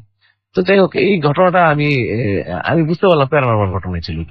ওকে, থ্যাংক ইউ সো মাচ আপনার ঘটনার জন্য। আমরা চলে যাচ্ছি আমাদের পরবর্তী ঘটনায়, আমাদের পরবর্তী গেস্টের কাছে। আপনার নামটা বলবেন প্লিজ। হ্যালো লিসেনার্স, আমি সাকিব। আমি এখন যে ঘটনাটা বলবো সেটা আমার নিজের সাথেই ঘটে যাওয়া ঘটনা, আমার রুমের ঘটনাই। আমার বাবার মৃত্যুর পর বাড়ি থেকে আমাকে 40 দিনের আগে আসতে দেয়নি। তো 40 দিনের কিছুদিন পর, হয়তো 45 দিন অথবা 46 দিন পর আমি যখন বাড়ি থেকে ঢাকায় আসি, তো আসার পর আমার রুমমেট যারা ছিল ওরা সবাই সেমিস্টার শেষ হয়ে যায়, সেক্ষেত্রে ওরা সবাই বাসায় চলে যায়। আমাদের গ্রামের বাড়ি সবাই কুমিল্লাতে চলে যায়। তো দেন আমি বাসার ভিতরে সম্পূর্ণই একা। রাত্র 11টা থেকে 12টা এরকম হবে। তো আমি কম্পিউটারে কাজ করছি। কাজ করা অবস্থায় আমি একটা সাউন্ড শুনতে পাচ্ছি যে কোনো কিছু একটা হাতুড়ে দিয়ে কোনো ওয়ালে যদি প্যারেক বসায়, যেটাতে এরকম যে একটা আওয়াজ হয়, শিলপাটার আওয়াজ না অ্যাকচুয়ালি, এটা হাতুড়া দিয়ে প্যারেক বসালে যেরকম আওয়াজ হয় সেরকম আওয়াজ হচ্ছে একটা। আমি ভাবলাম যে হয়তো বা পাশের বাসায় আন্টি অথবা আমাদের পাশে যে ফ্ল্যাট আছে ওনারা মনে হয় কোনো কিছু বসাচ্ছে। আমি আসলে আওয়াজটা শুনতে শুনতে এক পর্যায়ে মারাত্মক একটা ফেডা হয়ে গেছে যে আসলে এত রাত্রেবেলা কে এরকম করতেছে। তা আমি আওয়াজটা শুনতেছি যে আমাদের যে ডাইনিং স্পেসটা ছিল ওই স্পেসের ভিতরে আওয়াজটা হচ্ছে। তো আমি উঠে গিয়ে দেখলাম যে আসলে না, আওয়াজটা সেখানে হচ্ছে না। তো আমি যখন ডাইনিং স্পেসে গেলাম, গিয়ে দেখি যে আওয়াজটা হচ্ছে আমার রুমের দিকে। তো আমি আবার আমার রুমের দিকে আসলাম। এসে আমি নোটিস করতে চেষ্টা করছি যে আসলে আওয়াজটা কোন দিকে হচ্ছে। তো দেখি যে না, আবার ডাইনিং স্পেসের দিকে আওয়াজটা হচ্ছে। তো আমি আবার ডাইনিং স্পেসে গেলাম, তো গিয়ে দেখি যে আমাদের পরবর্তী যে রুম, আমাদের আমার একটা ফ্রেন্ড যে রুমে থাকতো, পরবর্তী যে রুমটা, ওই রুমটাতে আবার সাউন্ড হচ্ছে। তো আমি আবার ওই রুমে গেলাম, গিয়ে সেটা দেখি যে আবার ওই রুমে কোনো সাউন্ড হচ্ছে না, দেন আমাদের মাঝখানের রুমে সাউন্ডটা হচ্ছে। তো আমি এরকম করতে করতে আমি জিনিসটা বলতেছি যে আসলে এটা তো একটা বিরক্তকর জিনিস হচ্ছে, যে জিনিসটা আসলে কি। তো আমার আসলে রাসেল ভাই, আমার খেয়ালই ছিল না যে আমাকে যে বাড়ি থেকে বলে দিয়েছে যে 40 দিনের আগে, 40 দিনের 1 বছর দেখে শুনে চলার জন্য, যেহেতু বাবা মারা গেছে, 1 বছর একটু দেখে শুনে চলার জন্য। তো আমার আসলে কোনো কিছু খেয়াল না করে আমি প্রায় 1টার দিকে আমি চিন্তা করে যে ছাদের উপরে উঠে গিয়ে দেখি যে আসলে কি কোনো অথবা চোর টোর ওঠে তো জিআই পাইপটা চুরি করতে পারে, যে আমি আসলে ছাদের উপরে গিয়ে একটু দেখি যে চোর টোর আছে কিনা অথবা কোনো কিছু কি আসলে এই জিনিসটা। তো দেন আমি সেক্ষেত্রে আমি ইয়াতে গেলাম ছাদের উপরে। যে আমাদের বাসাটা আসলে ছিল একতলাই বাসা, তো ছাদের উপরে কেউ ছিল না। তো সেই ক্ষেত্রে আমি যখন ছাদের উপর একটা সিঁড়ি উঠে গিয়ে দেখি যে আসলে কিছুই নেই। তো আমার শরীরটা হঠাৎ করে কেমন যে একটা ভয় ভয় লাগতেছে, আমার শরীরটা পুরো একটা ভার হয়ে গেছে। তবু আমি সাহস করে ছাদের উপরে উঠে গিয়ে একবার চেক করে ভাবলাম যে মনে হয় আমার সাউন্ড পেয়ে হয়তো বা কেউ যদি চোট থেকে থাকে, তাহলে আমাদের একটা টাঙ্কি আছে, প্লাস্টিকের যে টাঙ্কিগুলা, এই টাঙ্কিগুলোর পিছনে কি চলে গেছে কিনা আমি আসলে দেখার জন্য ওটার পিছনের দিকে তাকাই। তো রাসেল ভাই, আমি তখন এটার দিকে তাকাই, পিছনের দিকে, টাঙ্কিটার পিছনের দিকে তাকাই, তো দেখি যে একটা কি বলবো, এটা আসলে না দেখলে বিশ্বাস করার মতো না, যে একটা সামনের রূপটা অনেকটাই সিংহের মতো, চুল আছে, পিছনের দিকটা বেড়ালের মতো, এই টাইপের একটা জিনিস আমার দিকে তাড়া করে আসতেছে। আসতেছে বলতে কি, আমি দেখছি যে অনেক জোরে আসতেছে, আসলে জিনিসটা এত জোরে আসতেছে না। আমি দৌড় দিয়ে যখন সিঁড়িটা নিচের দিকে নামতেছি, সিঁড়িটা পর্যন্ত এই জিনিসটা আসছিল। তা আমি চিৎকার করে আমি নিচে যখন নামি, তখন আমার পাশের বাসায় আন্টি উঠে যায় আমার চিৎকার শোনাতে। উঠে বলতেছে যে কি হয়েছে। আমি বললাম যে আওয়াজ হওয়ার পর আমি ছাদের উপরে ওঠার পর দেখি যে একটা কিছুই নাই। তখন আমি যখন টাঙ্কির পিছনে যাই, গিয়ে সে এরকম এরকম একটা জিনিস দেখতে পাই। তো দেখার পর আমি আন্টিকে বলার পর আন্টি বলছে যে, আমি বললাম যে আপনি কোনো সাউন্ড পান নাই? আন্টি বললো যে হ্যাঁ, আমি তো একটা সাউন্ড পাইছি, আমি তো ভাবছি মনে হয় তুমি কোনো কিছু বসাইতেছো, সেজন্য আমি আর কিছু বলিনি। তা আমি ভাবলাম যে প্রথম তো আন্টি আমি এরকমই ভাবছিলাম যে আপনারা মনে হয় কোনো কিছু করতেছেন। তো আমি অনেকক্ষণ এরকম দেখার পর আমি দেখি যে আপনাদের ঘরের লাইটও অফ। তো সেই ক্ষেত্রে আমি আর আপনাদের কিছু না জিজ্ঞাসা করে আমি একা একা ছাদের উপরে গেছিলাম। তো যাওয়ার পর রাসেল ভাই আমি এই জিনিসটাই দেখলাম। দেখার পর আমি পরের দিন আমার জ্বর ছিল, 2-3 দিন আমার এই জ্বরটা থাকার পর আমি আস্তে নর্মালি ঠিক হয়ে যাই। তো রাসেল ভাই, আমাদের এই বাসাটাতে মেনলি যে জিনিসগুলো হচ্ছে, আসলে জিনিসগুলো আমি মালিকের কাছে অনেকবারই জিজ্ঞাসা করছি যে কেন এই জিনিসগুলো হচ্ছে, বা আগে কি এরকম কোনো কিছু হচ্ছিল কিনা। বা পাশের বাসার আন্টি আমাদের এই জায়গায় থাকে প্রায় 18-19 বছর হয়ে গেছে। তো আন্টি আমাকে যেটা বললো, মালিককে জিজ্ঞাসা করার পর মালিক আমাকে কিছুই বলে নাই। বলতেছে যে অন্য ভাড়াটিয়া তো থেকে গেছে, যে তোমরা যে থাকতেছো তোমরা তো প্রবলেম হইতেছে, অন্যরা তো কোনো প্রবলেম পায় নাই, বা অন্যরা তো কোনো এই ধরনের আমাকে কমপ্লেনও করে না। তো মালিক আমাকে কিছুই বলে না। তো আমি আন্টির কাছে বললাম যে আন্টি অনেকদিন ধরে এখানে থাকতেছে মহাখালীতে, তো প্রায় 18-19 বছর হয়ে গেছে। তো আন্টিকে আমি জিজ্ঞাসা করলাম যে আন্টি এখানে কি হয়েছিল, বা এরকম কি কোনো ঘটনা হয়েছে। আন্টি বলছে যে মহাখালী, আসলে আপনি ওদিকে গেলে অবশ্যই দেখতে পারবেন, মহাখালী এখনো টিনের ঘর আছে এখানে অনেকগুলা। তো আন্টি বললো যে এখানে যখন টিনের ঘর ছিল, তখন একটা মহিলা, প্রেগনেন্ট একটা মহিলা আপনার ইয়েতে গেছিল, বাথরুমে গেছিল। তো আপনার টিনের ঘর থাকা অবস্থায় বাথরুম গুলো কিন্তু আলাদা আলাদা থাকে, মানে এক এক জায়গায় অ্যাটাচ থাকে না। তো ও বাথরুমে যাওয়ার পর ও বাথরুম থেকে আর বেরিয়ে আসে নাই, ওনাকে মেরেই টাঙ্কির নিচে ফেলে রাখছিল, মানে যে চাকাগুলো থেকে চাকার ভিতরে মেরে ফেলাই রাখছিল। তো এরপরে থেকেই এইখানে এরকম, আর এখানে একটা বড় আম গাছ ছিল, আম গাছটা ঘরটা করার সময় আম গাছটা কেটে ফেলা হয়েছিল। তো এই ছিল রাসেল ভাই এখানকার ঘটনা। আরেকটু ঘটনা আছে যে আমাদের যে রুমটাতে বেশি এই ঘটনাটা হয়, তা আমি একদিন এই জিনিসগুলো লক্ষ্য করলাম যে আমি একদিন ফোনে কথা বলতে বলতে আমি জানালার কাছে গেলাম, আমার রুমের জানালাতে। হঠাৎ করে দেখি যে জানালার যে ফ্রেম থাকে, এই ফ্রেমের যেখানে জানালার পাটটা এসে আটকায়, যে ফ্রেমটা থাকে স্টিলের, এই ফ্রেমটাতে দেখলাম যে একটা আরবি লেখা লিখে মানে একটা টাঙানো আছে ফ্রেমটাতে। তো আমি এই জিনিসটা দেখে আমি চিন্তা করলাম আসলে আমার রুমে তো আমি কিছুই দেখি নেই, বা আমার রুমে এতদিন ধরে থাকতেছি কোনো কিছু দেখিনি, শিপনের রুমে সবগুলো দেখতেছি। আমি হঠাৎ করে আমি চিন্তা করলাম যে আমি শিপনের রুমে যাই। গিয়ে সেটা দেখি তো শিপনের রুমে পুরো তছনছ করে খুললাম যে না, শিপনের রুমে কোনো জায়গায় আরবি লেখাটা লেখা নেই, বা এরকম কোনো সংকেত বা যে আরবির যে সংকেত গুলো থাকে এরকম সংকেত। তো আমি চিন্তা করলাম আসলে হয়তোবা আমার রুমে এরকম আরবি লেখাটা আছে বিদায় মনে হয় আমি মানে এরকম কোনো প্যারানর্মাল জিনিস থেকে আমাদের রুমটা সেভ আছে। বাট শিপনের রুমে এরকম কোনো ঘটনায় আমি দেখিনি, বা এরকম কোনো জিনিস আরবি লেখাটাকে অথবা কোনো এরকম কোনো আমি জিনিস দেখিনি। তো আমি চিন্তা করলাম যে আসলে মনে হয় ঘটনাটা এখানেই হচ্ছে, যে ওই রুমটা হয়তো বা বাঁধানো নেই, সেই কারণে মনে হয় সম্ভবত এই ঘটনাটা হচ্ছে। ওকে, তো এই ছিল আসলে আমার ঘটনা। Thank you. ধন্যবাদ। থ্যাংক ইউ আপনার ঘটনার জন্য। এই এই মুহূর্তে এখানে আমরা যে ঘটনাটি বলবো সেটা এরকমই একটা ঘটনা যে বাড়ি ফেরার সময় যে কেউ হয়তো এই ঘটনাটি এক্সপেরিয়েন্স করতে পারেন। এবং এটি এই ঘটনাটি যিনি পাঠিয়েছেন তিনি আনফরচুনেটলি আজকে স্টুডিওতে উপস্থিত হতে পারেননি। তার সম্পর্কে আমরা পরে আসছি, আমরা আপাতত ঘটনাটি শোনাই।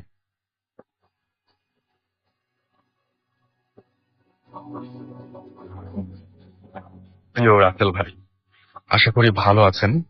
আমি যে ঘটনাটি লিখছি সেটা আমার লাইফের ঘটে 2008 সালে, এবং 2008 সালের ঘটনাটি ছুটি ঘটেছিল ঈদের এক সপ্তাহ আগে, ঠিক এখন যেমন। এবং একটা ট্রেনের ভেতরে ঘটনাটি ঘটে। আমি ঢাকার একটা প্রাইভেট ইউনিভার্সিটির টিচার। আমার নাম শাওন আহসান। আমি আমার মূল ঘটনায় চলে যাচ্ছি। ঈদের বাকি আর 7 দিন। আমি যথাসময়ে ট্রেনের টিকিট কাটলাম, কিন্তু ট্রেনে কোনো সিট পেলাম না। ঠিক সময় ঢাকা থেকে সেই ট্রেনটি তে উঠলাম, এবং ট্রেনের ভেতরে মোটামুটি অনেকেই ছিল। কেউ দাঁড়িয়ে ছিল, আবার কেউ সিটের মধ্যে বসেছিল। সো যাই হোক, আমি মোটামুটি বসার জন্য একটা ভালো জায়গা খুঁজতে লাগলাম। ঠিক সময় পেয়ে মানে সেটা পেয়েও গেলাম, এবং ট্রেনের টয়লেট বরাবরই একটা বসার মতো জায়গা পেলাম, এবং তাই আমি হাতের পেপারটা সেখানে বিছিয়ে বসে পড়লাম। ট্রেন ঠিক রাত 11:45 ছাড়ে। ট্রেন ভালো মতোই চলছিল। আস্তে আস্তে ট্রেনের স্পিড বাড়তে লাগলো। রাত একটা থেকে রাত 2টা বেজে গেল। আমি কোনো রকমে না ঘুমিয়ে একটা গল্পের বই নিয়ে পড়ছিলাম। আমার মাঝে মধ্যে ট্রেনের টিটি, আচ্ছা উনি লিখেছেন যেভাবে পড়তে খুব অসুবিধা হচ্ছে, যাই হোক টিটি আবার যাত্রী হাতে, আচ্ছা যাই হোক তারপরে যাই আমরা। আমার ঠিক মনে আছে রাত তখন 2:56। হঠাৎ আমি যেই জায়গায় বসেছিলাম সেই জায়গার একটা গন্ধ অনুভব করলাম। আমি বুঝতে পারলাম গন্ধটা আমার মুখ বরাবর টয়লেটটা যেটা ছিল সেখান থেকে এই গন্ধটা আসছে। কিন্তু যখন বুঝতে পারলাম না যে গন্ধটা খুব খারাপ একটা পোড়া টাইপের গন্ধ, এবং আমার একটু সন্দেহ হলো। আমি বসা অবস্থা থেকে উঠে দাঁড়ালাম। আমি ভাবলাম হয়তো টয়লেটের ভেতরে কোনো কারণে কোনো একটা কিছু পুড়ে যাচ্ছে, এবং সেই জন্য সেখান থেকে হয়তো পোড়া গন্ধটা বেরোচ্ছে। আমি টয়লেটের দিকে এগিয়ে গেলাম। আস্তে আস্তে দরজাটা ধাক্কা দিয়ে খুললাম।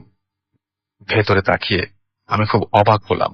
আমি দেখলাম ভেতরে 7 থেকে 8 বছরের একটা বাচ্চা ছেলে বসে আছে, এবং বাচ্চাটি আমার দিকে বড় বড় চোখে তাকিয়ে আছে। আমি প্রথমে একটু ভয় পেয়েছিলাম, বাট পরে ভাবলাম হয়তো ট্রেনের কোনো যাত্রী বাচ্চা হবে। আমি তাকে সাহায্য করার জন্য ভেতরে হাত বাড়িয়ে দিলাম, কিন্তু সেই বাচ্চা ছেলেটি যেন গুটিসুটি হয়ে বসলো। আমি তাকে ধরার জন্য আরেকটু ভেতরে এগিয়ে গেলাম। ঠিক তখনই ঘটলো একটি ভয়ঙ্কর ঘটনা। দরজাটা খুব জোরে একটা শব্দ করে বাহির থেকে বন্ধ হয়ে গেল। আমি খুব জোরে জোরে টয়লেটের দরজা ধরে টানতে লাগলাম, কিন্তু মনে হলো বাহির থেকে কেউ দরজা অফ করে দিয়েছে। আমি পেছন দিক ঘুরে তাকালাম, দেখলাম সেই বাচ্চাটি যে বসেছিল সে নেই। অর্থাৎ আমার সাথে ভেতরে থাকার কথা ছিল সেই বাচ্চাটি কোথায় গেল, সে নেই কেন? আমি নিজে প্রশ্ন করলাম, আমি যে এতক্ষণ যা দেখলাম তার সবই কি ভুল? হঠাৎ আমার মাথার উপরে যে লাইটটা ছিল সেটা কোনো কারণ ছাড়াই অফ হয়ে গেল। আমি লাইটের সুইচ ধরে টিপাটিপি করতে লাগলাম, বাট লাইট জ্বলল না। আমি পকেট থেকে মোবাইল বের করলাম, দেখলাম মোবাইলে চার্জ নেই। আমি অন্ধকারে খুব ভয় পেতে লাগলাম। আমার গায়ে কোনো শক্তি ছিল না, মনে হচ্ছিল কেউ যেন আমার সব শক্তি শুষে নিয়েছে। হঠাৎ টয়লেটের ভেতরে সেই গন্ধটা আবার নাকে আসলো, যেটা আমি প্রথমে পেয়েছিলাম। এবার গন্ধটা তীব্র হতে লাগলো। গন্ধটা ছিল খুবই তীব্র, পোড়া মাংসের গন্ধ। আমি বুঝতে পারলাম এই টয়লেটের ভেতরে কিছু একটা আছে। গন্ধটা আরো তীব্র হতে লাগলো। আমি আবার খুব জোরে দরজা ধরে টানতে লাগলাম। ঠিক তখনই আমার কাঁধে একটা হাতের স্পর্শ পেলাম। আমি বুঝতে পারলাম পেছনে কেউ একজন দাঁড়িয়ে আছে। আমি ভয়ে ভয়ে পেছনে ঘুরে তাকালাম। আমি আমার লাইফে সবচেয়ে ভয়ঙ্কর জিনিসটি ঠিক সেই মুহূর্তে দেখলাম। আমি দেখলাম একজন বৃদ্ধ মহিলা, যার অর্ধেক চেহারা পোড়া, চুলগুলো মাথা থেকে খসে খসে পড়ছে, সেই আমার দিকে ভয়ঙ্কর দৃষ্টিতে তাকিয়ে আছে। তার চোখের ভেতর থেকে যেন আগুন ঠিকরে পড়ছে। আমি চিৎকার করে 1-2 পা পিছিয়ে গেলাম, এবং তখনই মনে হলো আমি আরেকজনের সাথে ধাক্কা খেয়েছি। আমি পেছনে ঘুরে তাকালাম, দেখলাম সেই 7-8 বছরের বাচ্চা ছেলেটি আমার দিকে ভয়ঙ্কর দৃষ্টি নিয়ে এসে তাকিয়ে আছে। তার চোখগুলো আগুনের মতো জ্বলজ্বল করছিল। আমি এই সব দেখার পরে আর নিজেকে কন্ট্রোল করতে পারলাম না। আমি তখনই জ্ঞান হারালাম। যখন আমার জ্ঞান ফিরল, তখন আমি নিজেকে ট্রেনের ভেতরে অনেক যাত্রীর মাঝে আবিষ্কার করলাম। কেউ একজন আমার মাথায় বোতল দিয়ে পানি ঢালছিল। দেখলাম আমার জামা কাপড় সব ভিজে গিয়েছে। আমি কিভাবে টয়লেটের বাইরে এলাম তা একজনকে জিজ্ঞেস করলাম, এবং উনি বললেন আমি নাকি টয়লেটের ভেতরে দরজার কাছে অজ্ঞান হয়ে পড়েছিলাম। আমি খুবই অবাক হলাম। টয়লেটের ভেতরে কি হয়েছিল তা কেউ কাউকে বললাম না। আমি সেই দিন ঠিক মতো চট্টগ্রাম পৌঁছে গেলাম। পরে আর কোনো প্রবলেম হয়নি। তবে এর পর থেকে আমি কখনো ট্রেনে যাতায়াত করি না। ট্রেনে যাতায়াতের কথা শুনলেই আমার ভেতরে এক অদৃশ্য ভয়, এক অচেনা ভয় কাজ করে। রাসেল ভাই, এই ছিল আমার ঘটনা। যদি আমার এই ঘটনাটি আপনাদের ভালো লাগে তাহলে অবশ্যই সবাইকে পড়ে শোনাবেন। আমি আন্তরিকভাবে দুঃখিত যে আমি আজকে আসতে পারলাম না। বেসিক্যালি এই ছিল ঘটনা, এবং সেই ঘটনাটি আমরা পড়ে শোনালাম। আমরা পরবর্তী ঘটনায় যাব। আচ্ছা, আপনার কাছে আর কোনো ঘটনা আছে নাকি? হ্যাঁ, আসলে আমি আপনি একটা ঘটনা মানে গ্রামের বাড়ি সম্পর্কিত কোনো একটা ঘটনা বলতে চেয়েছিলেন, সেই ঘটনাটা আমরা শুরু করি। জি, ঠিক আছে। হ্যালো লিসেনার্স, আমি সাকিব। আমি এখন যে ঘটনাটা বলবো সেটা আমার নিজের সাথে ঘটে যাওয়া একটা ঘটনা। এটা আমার গ্রামের বাড়িতে ঘটে যাওয়া ঘটনা। আমার গ্রামের বাড়ি হচ্ছে বিবাড়িয়া জেলায় কসবা থানার শালদা নদী গ্রামে। তো আমি এখন যে ঘটনাটা বলবো সেটা 2007 অথবা 2008-এর প্রথম দিকের ঘটনা। তো আমার কাজিন এবং আমার কাজিনের 2জন ফ্রেন্ড আমার গ্রামের বাড়িতে বেড়াতে আসে। তো আমাদের গ্রামের বাড়িটা আসলে বর্ডার এরিয়া, তো এখানে অনেক পর্যটন এরিয়া আছে, যে পাহাড় আছে, তারপর কিছু স্মৃতিসৌধ আছে। তো এখানে সবাই আসলে বেড়াতে আসে। তো ওরাও নর্মালি এখানে বেড়াতে আসছে। তো আসার পর ওরা সারাদিন আমরা ওকে নিয়ে ঘুরলাম। ঘোরাটোরার পর রাত্রেবেলা খাওয়া দাওয়া শেষ করে আমরা ঘুমানোর জন্য প্রিপারেশন নিচ্ছি। তো আমরা চিন্তা করলাম যে রাত্রেবেলা কোথায় ঘুমানো যায়। তো আমাদের গ্রামের বাড়িতে নর্মালি আমাদের 2টা বাড়ি, একটা হচ্ছে পুরান বাড়ি আর একটা হচ্ছে নতুন বাড়ি। তো নতুন বাড়ি যেটা করা হয়েছে সেটাতে আসলে নর্মালি কেউ থাকে না, জাস্ট কোনো গ্যাস ট্যাস যদি অতিরিক্ত হয়ে যায় সেক্ষেত্রে ওই নতুন বাড়িতে গিয়ে থাকে। তো নতুন বাড়িটা আমাদের পুরান বাড়ি থেকে ডিস্টেন্স হচ্ছে প্রায় 2-3 মিনিটের রাস্তা। মাঝখানে একটা রেল লাইন আছে, রেল লাইনের পরেই আমাদের নতুন বাড়িটা। তো আমরা চিন্তা করলাম যে রাত্রেবেলা এখানে যদি পুরাতন বাড়িতে থাকি তো সেই ক্ষেত্রে আব্বু আম্মু আছে অথবা বাসার অন্য অন্যরা আছে, তো সেক্ষেত্রে আমরা সিগারেট অথবা তাস মাস খেলতে পারবো না। তো কাঠ টাট খেলার জন্য আমরা চিন্তা করলাম যে ওই বাড়িটাই বেস্ট, চলো আমরা ওই বাড়িতে চলে যাই। তো আম্মুকে বলার পর সে বললো যে আচ্ছা ঠিক আছে, তো যাও, কোনো না করলো না আমাদেরকে। তো আমরা ওইখানে যেতে যেতে প্রায় রাত্র 10টার মতো বাজে। ওইখানে আমরা গেলাম। আসলে এই বাড়িটা আমি একটু ডিসক্রিপশন দিই। আমাদের বাড়িটা হচ্ছে নর্মালি 3 দিকেই পুকুর, অনেকটা দ্বীপের মতো, শুধু জাস্ট খালি সামনে একটা রেল লাইন আর 3 দিকেই পুকুর। তো মাঝখানে আশেপাশে কোনো বাড়িঘর নেই, প্রায় 100 গজের ভিতরে কোনো বাড়িঘর নেই। তো আমাদের একতলা বাড়ি সেটা। আমরা তখন যখন কলাপসেল গেট খুলে যখন বাড়ির ভিতরে গেলাম, রুমে ঢোকা মাত্রই আমরা আসলে একটা গন্ধ পেলাম। গন্ধটা বলতে একটা ব্যবসা, কেমন একটা পচা টাইপের গন্ধ। তো এখন গন্ধটা পাওয়ার পর আমরা চিন্তা করলাম যে অনেকদিন মনে হয় এই রুমে কেউ আসে নাই, অথবা সেই কারণে গরম থেকে, ছাদের গরম থেকে এরকম একটা গন্ধ হতেই পারে, এটা ব্যাপার না। অথবা সাথে যখন পুকুর আছে, মাছ টাছ মনে হয় মরে টরে রয়েছিল, সেটার গন্ধ হতে পারে, বাইরে থেকে আসতেছে, মনে হয় যে ঘরের গন্ধ। সেক্ষেত্রে আমরা রুমে গিয়ে ঢুকলাম। ঢোকার পর আমরা কাঠ খেলছি প্লাস সিগারেট টিকেট খাচ্ছি। তো হঠাৎ করে প্রায় রাত্র আনুমানিক 1:30টার মতো বাজবে, 1:30 কি 2টা বাজবে। তো আমরা শোয়ার জন্য প্রিপারেশন নিচ্ছি। আমরা বাথরুমে গেলাম। বাথরুমে যাওয়ার পর বাথরুম থেকে সবাই ফ্রেশ ট্রেশ হয়ে আমরা আসলাম, শোয়ার জন্য প্রিপারেশন নিই। তখন শোয়ার 5 মিনিট ওভার হয়ে সারছে, তখন দেখতেছি যে বাথরুমের থেকে কেমন ট্যাপের আওয়াজ শোনা যাচ্ছে, মানে ট্যাপ থেকে পানি পড়লে যেরকম আওয়াজ হয় সেরকম আওয়াজ হচ্ছে। আমরা চিন্তা করলাম যে কেউ লাস্ট যে বাথরুমে গেছে সে কি আবার ট্যাপ ছেড়ে দিয়ে আসলো নাকি। তো আমি উঠে গিয়ে ট্যাপটা গিয়ে দেখলাম যে না, ট্যাপ ঠিক আছে, ট্যাপ কোনো প্রবলেম নয়। আমি যখন উঠে গেছি তখন আওয়াজটা টোটালি অফ, মানে আর কোনো আওয়াজ হচ্ছে না। তবুও আমি ট্যাপটা চেক করে আসলাম যে আসলে কি পানি পড়তেছে কি পানি পড়তেছে না। তো আমি ট্যাপ চেক করার জন্য গেলাম, গেছে দেখি যে না, আসলে ট্যাপটা অফ, কোনো সাউন্ডও হচ্ছে না। এখন আবার যখন রুমে এসে দরজাটা নক করলাম, দেন তখন শুনতেছি যে আবার ট্যাপ থেকে পানি পড়তেছে। তো আসলে দ্বিতীয়বার যখন এই জিনিসটা হচ্ছে তখন আমি সবাইকে এই জিনিসটা শোনাই। সবাইকে শোনার পর সবাই এই জিনিসটা সাউন্ডটা শুনছে। So, শোনার পর আমি চিন্তা করলাম, হঠাৎ করে একটা ভয় ঢুকে গেলো যে আসলে জিনিসটা কি হইতেছে। তখন আবার চিন্তা করলাম যে কোনো খানিকে পানি টানি রাখা আছে কি, যা পানির ভিতরে কোনো কিছু পড়ছে টরছে সেরকম, যে এটা ওঠার জন্য উপরের দিকে উঠতেছে এরকম কোনো সাউন্ড কিনা। তো আমরা 4জনই রুম থেকে বেরিয়ে গেলাম। বেরিয়ে গিয়ে ডাইনিং স্পেসের সাথেই বাথরুমটা। তো এখানে আমরা গেলাম, গিয়ে এসে দেখলাম যে না, চারিদিকে দেখলাম। আমরা যখন ডাইনিং স্পেসে গেলাম তখন টোটালি সাউন্ডটা অফ, মানে আর কোনো সাউন্ড হচ্ছে না। তো আমরা আসলে জিনিসটা চিন্তা করতে পারতেছি না যে আমরা জিনিসটা কোন দিক থেকে আওয়াজটা আসতেছে, কি বাথরুম থেকে আসতেছে না কোন দিক থেকে আসতেছে। তো আমরা যখন দেখলাম না যে না, আসলে এরকম কোনো সাউন্ড হচ্ছে না এখানে, তো আসলে এটা খুবই ভয় পেয়ে যায় যে আসলে কি হচ্ছে ঘটনাটা। আর আমরা যে এখানে কোনো চিৎকার দেবো বা কোনো কিছু করবো বা মানুষ একজন ডাক দিবে, আর ওই সময় ফোনের যুগটা এত অ্যাভেলেবেল ছিল না যে ফোন করে মানুষকে আনা যাবে বা এরকম কোনো কিছু একটা ছিল না, বা আমাদের কাছে সেল ছিল না ওই সময়। তো এরপর চিৎকার দেওয়ার কোনো স্কোপ দেখতেছি না। সেক্ষেত্রে আমরা দৌড় দিয়ে গিয়ে আমাদের রুমে গিয়ে দরজাটা নক করে দিই। দরজাটা নক করে দেওয়ার পর আসলে ভাই দেখলাম যে মানে শুধু মাঝখানে রুমে পায়ের হাঁটার আওয়াজ, এরকম আওয়াজ শোনা যাচ্ছে।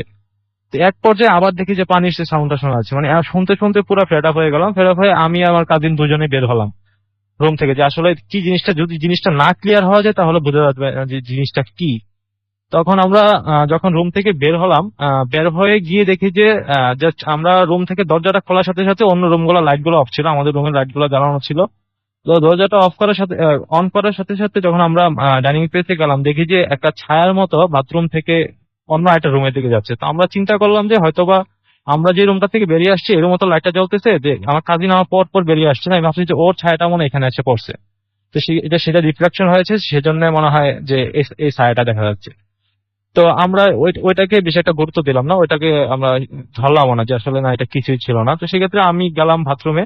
বাথরুমে গিয়ে আমি জাস্ট প্রথমে দরজাটা খুললাম, দেন লাইটটা টিপ দেওয়ার জন্য প্রিপারেশন নিলাম। তো দরজাটা খুলে এসে দেখি যে আসল ভাই বাথরুমের ভিতরে একটা মানুষের, এটা ছায়া বলা যাবে না, জাস্ট মানুষের চোখগুলো যদি আলাদা আলাদা করে লাগানো থাকে, চোখ এক জায়গায়, কান এক জায়গায়, মুখ এক জায়গায়, এই টাইপেরই মানে একটা মাথার শেপে আছে, বাট এগুলো আলাদা আলাদা, অন্য আর কোনো কিছু নাই, জাস্ট শুধু চোখগুলা কানগুলা এগুলোই আছে মানুষের। এটা দেখে আমরা দুজনেই এই জিনিসটা নোটিস করি যে আসলে মানে আমরা দুজনেই জিনিসটা খেয়াল করি। খেয়াল করার পর আমরা দুজন দৌড় দিয়ে এসে আমাদের রুমে দরজাটা আটকে দিয়ে আমাদের কাঁথা ছিল একটা, আমরা কাঁথা দিয়ে 4জন একসাথে গোল হয়ে এক জায়গায় বসেছিলাম। মানে কাঁথা দিয়ে চিন্তা করছি যে ভয়টা কোনোভাবে কাটাতে হবে, আর যে যা দোয়া দরুদ পড়তেছে, কেউ আয়াতুল কুরসি পড়তেছে বা কেউ আল্লাহর নাম স্মরণ নিয়ে, মানে জাস্ট খালি আমাদের চিন্তা হচ্ছে যে, হ্যাঁ, আমাদের চিন্তা হচ্ছে যে আসলে এই জিনিসটা কিভাবে আজান কোন সময় দেওয়া যাবে, আজান কোন সময় দিবে, আর আজান দিলে যাতে আমরা এই জিনিসটা থেকে রেহাই পাই। এক পর্যায়ে আমরা দোয়া দরুদ পড়তে পড়তে তখন দেখি যে না, আসলে এরকম আমাদের রুমে আসছিল না। তো পরে দেখলাম যে আমাদের রুমের ভিতরে একটা কোরআন শরীফ ছিল, সেই কারণে হয়তো মনে হয় আমরা ওই দিন আমাদের এই একটা বড় ধরনের দুর্ঘটনা থেকে বেঁচে গিয়েছি। তো বড় ধরনের দুর্ঘটনা থেকে বেঁচে গেছে। তো আসলে রাসেল ভাই এই ছিল আমাদের ঘটনা। ওকে, থ্যাংক ইউ সো মাচ আপনার ঘটনার জন্য। আমরা পরবর্তী ঘটনায় যাব। আমাদের সাথে আরেকজন গেস্ট রয়েছেন, তার কাছ থেকে শুনবো আমরা তার ঘটনা। আপনার নামটা বলবেন প্লিজ। হ্যালো লিসেনার, আমি আঞ্জুম আবার আপনাদের মাঝে ঘটনা নিয়ে আসছি। আমি এখন যে ঘটনাটি আপনাদের সাথে শেয়ার করব এটা 86-এ ঘটে যাওয়া ঘটনা আমার বাবার সাথে। 86-এ আমার বাবার নানি মারা যান। বাবা নানিকে বিবি বলে ডাকতেন। তো যেদিন তিনি মারা যান সেদিন বাসাটার অনেক গুমোট একটা ভাব ছিল। আর একটা কথা বলে রাখা ভালো যে বাবার নানি তিনি জিন ভূতে অনেক বিশ্বাস করতেন এবং দেখা যেত সন্ধ্যার পরে তিনি মরিচ পোড়া দিতেন, কিংবা কালী সন্ধ্যা বলে যেটাকে বোঝা যায়, তাকে সেই সন্ধ্যাটাতে কাউকে বাইরে যেতে দিতেন না। এমনই কিছু একটা। তো যেদিন তিনি মারা যান সেদিন পুরো বাসার পরিবেশটা অন্যরকম ছিল, একটা থমথমে থমথমে ভয় কাজ করতো সবার ভিতরে, একটা লোক মারা গেছে এই হিসাবে, যেহেতু বাসায় এটা ফার্স্ট টাইম। তো আমার বাবারা 4 ভাই, বাবা আলাদা এক রুমে থাকতেন আর 3 জন আরেক রুমে থাকতেন। তো রা- রাত তখন 11:30 কি 11টা বাজে। তখন বাবা শুনতে পান যে কেউ কাঁদছে, যে আর অনেক জোরে জোরে চেঁচিয়ে কাঁদছে যে আমার বিবি কই, আমার বিবি কই, হ্যাঁ আমার মা কই, আমার মা কই। তারপর বারবার বাবার নাম নিচ্ছে, জানো আর তোমার মা কই, আমার মা কই। আর দরজা ধাক্কাচ্ছে। তো বাবা ভাবলেন যে কেউ বিবি মারা গেছে, তো আমার হয়তো এমন শুনতেই পারি। তো তখন এটা বলে রাখা ভালো যে তখনও আমাদের এলাকাতে কারেন্ট আসেনি। তখন শুধুমাত্র কারেন্টের কাজ চলতেছে। তো তিনি হারিকেন নিয়ে বাইরে গেলেন এবং গেটের সামনে যেয়ে দেখলেন যে গেটে কেউ নেই। তো রুমে চলে আসার কিছুক্ষণ পর, প্রায় আধা ঘন্টা পর, আবার বাবার জানলার পিছনে শব্দ, আনোয়ার তোমার মা কই, আমার বিবি কই, আর অনেক ধাক্কাধাক্কি। তো এই ঘটনা এই জিনিসটা শুধু তিনিই পাননি, আমাদের বাসার দোতলায় আরো একটা ফ্যামিলি থাকতো। তো তার হাজবেন্ড আর্ম পুলিশে চাকরি করতো, সেই সুবাদে তিনি তাদের সাথে যে বলেন যে এমন ঘটনা ঘটতেছে, তো আপনারা কি কিছু শুনতে পাচ্ছেন? তো তারা বলতেছে যে হ্যাঁ আমরা তো শুনতে পাচ্ছি। তো আহ এইটা কার গলা? তো বাবা বলতেছে এটা আমার বিবির যে ছোট বোন মুন্ডা থেকে আসে নানি, সেই নানির গলা। কিন্তু সেই নানি এত রাতে আসবে? হ্যাঁ, আমি একটু পাশের বাসায় খোঁজ নিয়ে দেখবো। তো এত রাতে তারা রাজি হলেন না পাশের বাসায় খোঁজ নিয়ে দেখতে। তো সেদিন রাতে তারা একসাথে সারা রাত ওইভাবেই কাটিয়ে দেন এবং কোনো কথা বলেন না তো এগুলো নিয়ে। তো তার পরের দিন সকালবেলা আমাদের বাসার পাশের বাসায় আহ আহ, যারা থাকতেন তাদের বাসাটা ছিল মোটামুটি বেড়ার ঘর যেটাকে বলে। তো ঘরের নিচটা ফাঁকা থাকতো, তখন বেড়ার ঘরের নিচগুলো সাধারণত ফাঁকা হয়। তো সেই ফাঁকা দিয়ে তিনি দেখেছিলেন যে কাঁপতেছে একটা মহিলা, তার গায়ে সাদা শাড়ি এবং শাড়ির যে একদম শেষ মাথা সেখানে লাল করে এবার কালো করে কিছু আঁকা। তো তার পা নেই, তিনি সমানে হাওয়ায় ভেসে যাচ্ছে। তো আর কাঁপতেছে, চুল ছাড়া, দেখতে খুব বিদঘুটে এবং এর কোনো ব্যাখ্যা নেই যে সে কিরকম এটা দেখলো। তো তিনি সবাইকে এই কথাটা বলেন। তো এর কোনো ব্যাখ্যা আমরা এখনো খুঁজে পাইনি যে সেটা কি ঘটেছিল সেদিন। হয়তোবা এটা হতে পারে বাবার ধারণা থেকে কিছু, কিন্তু না, এটা ঘটেছিল, এমন হয়। ওকে, থ্যাংক ইউ সো মাচ আপনার ঘটনার জন্য। আমি দেখতে পাচ্ছি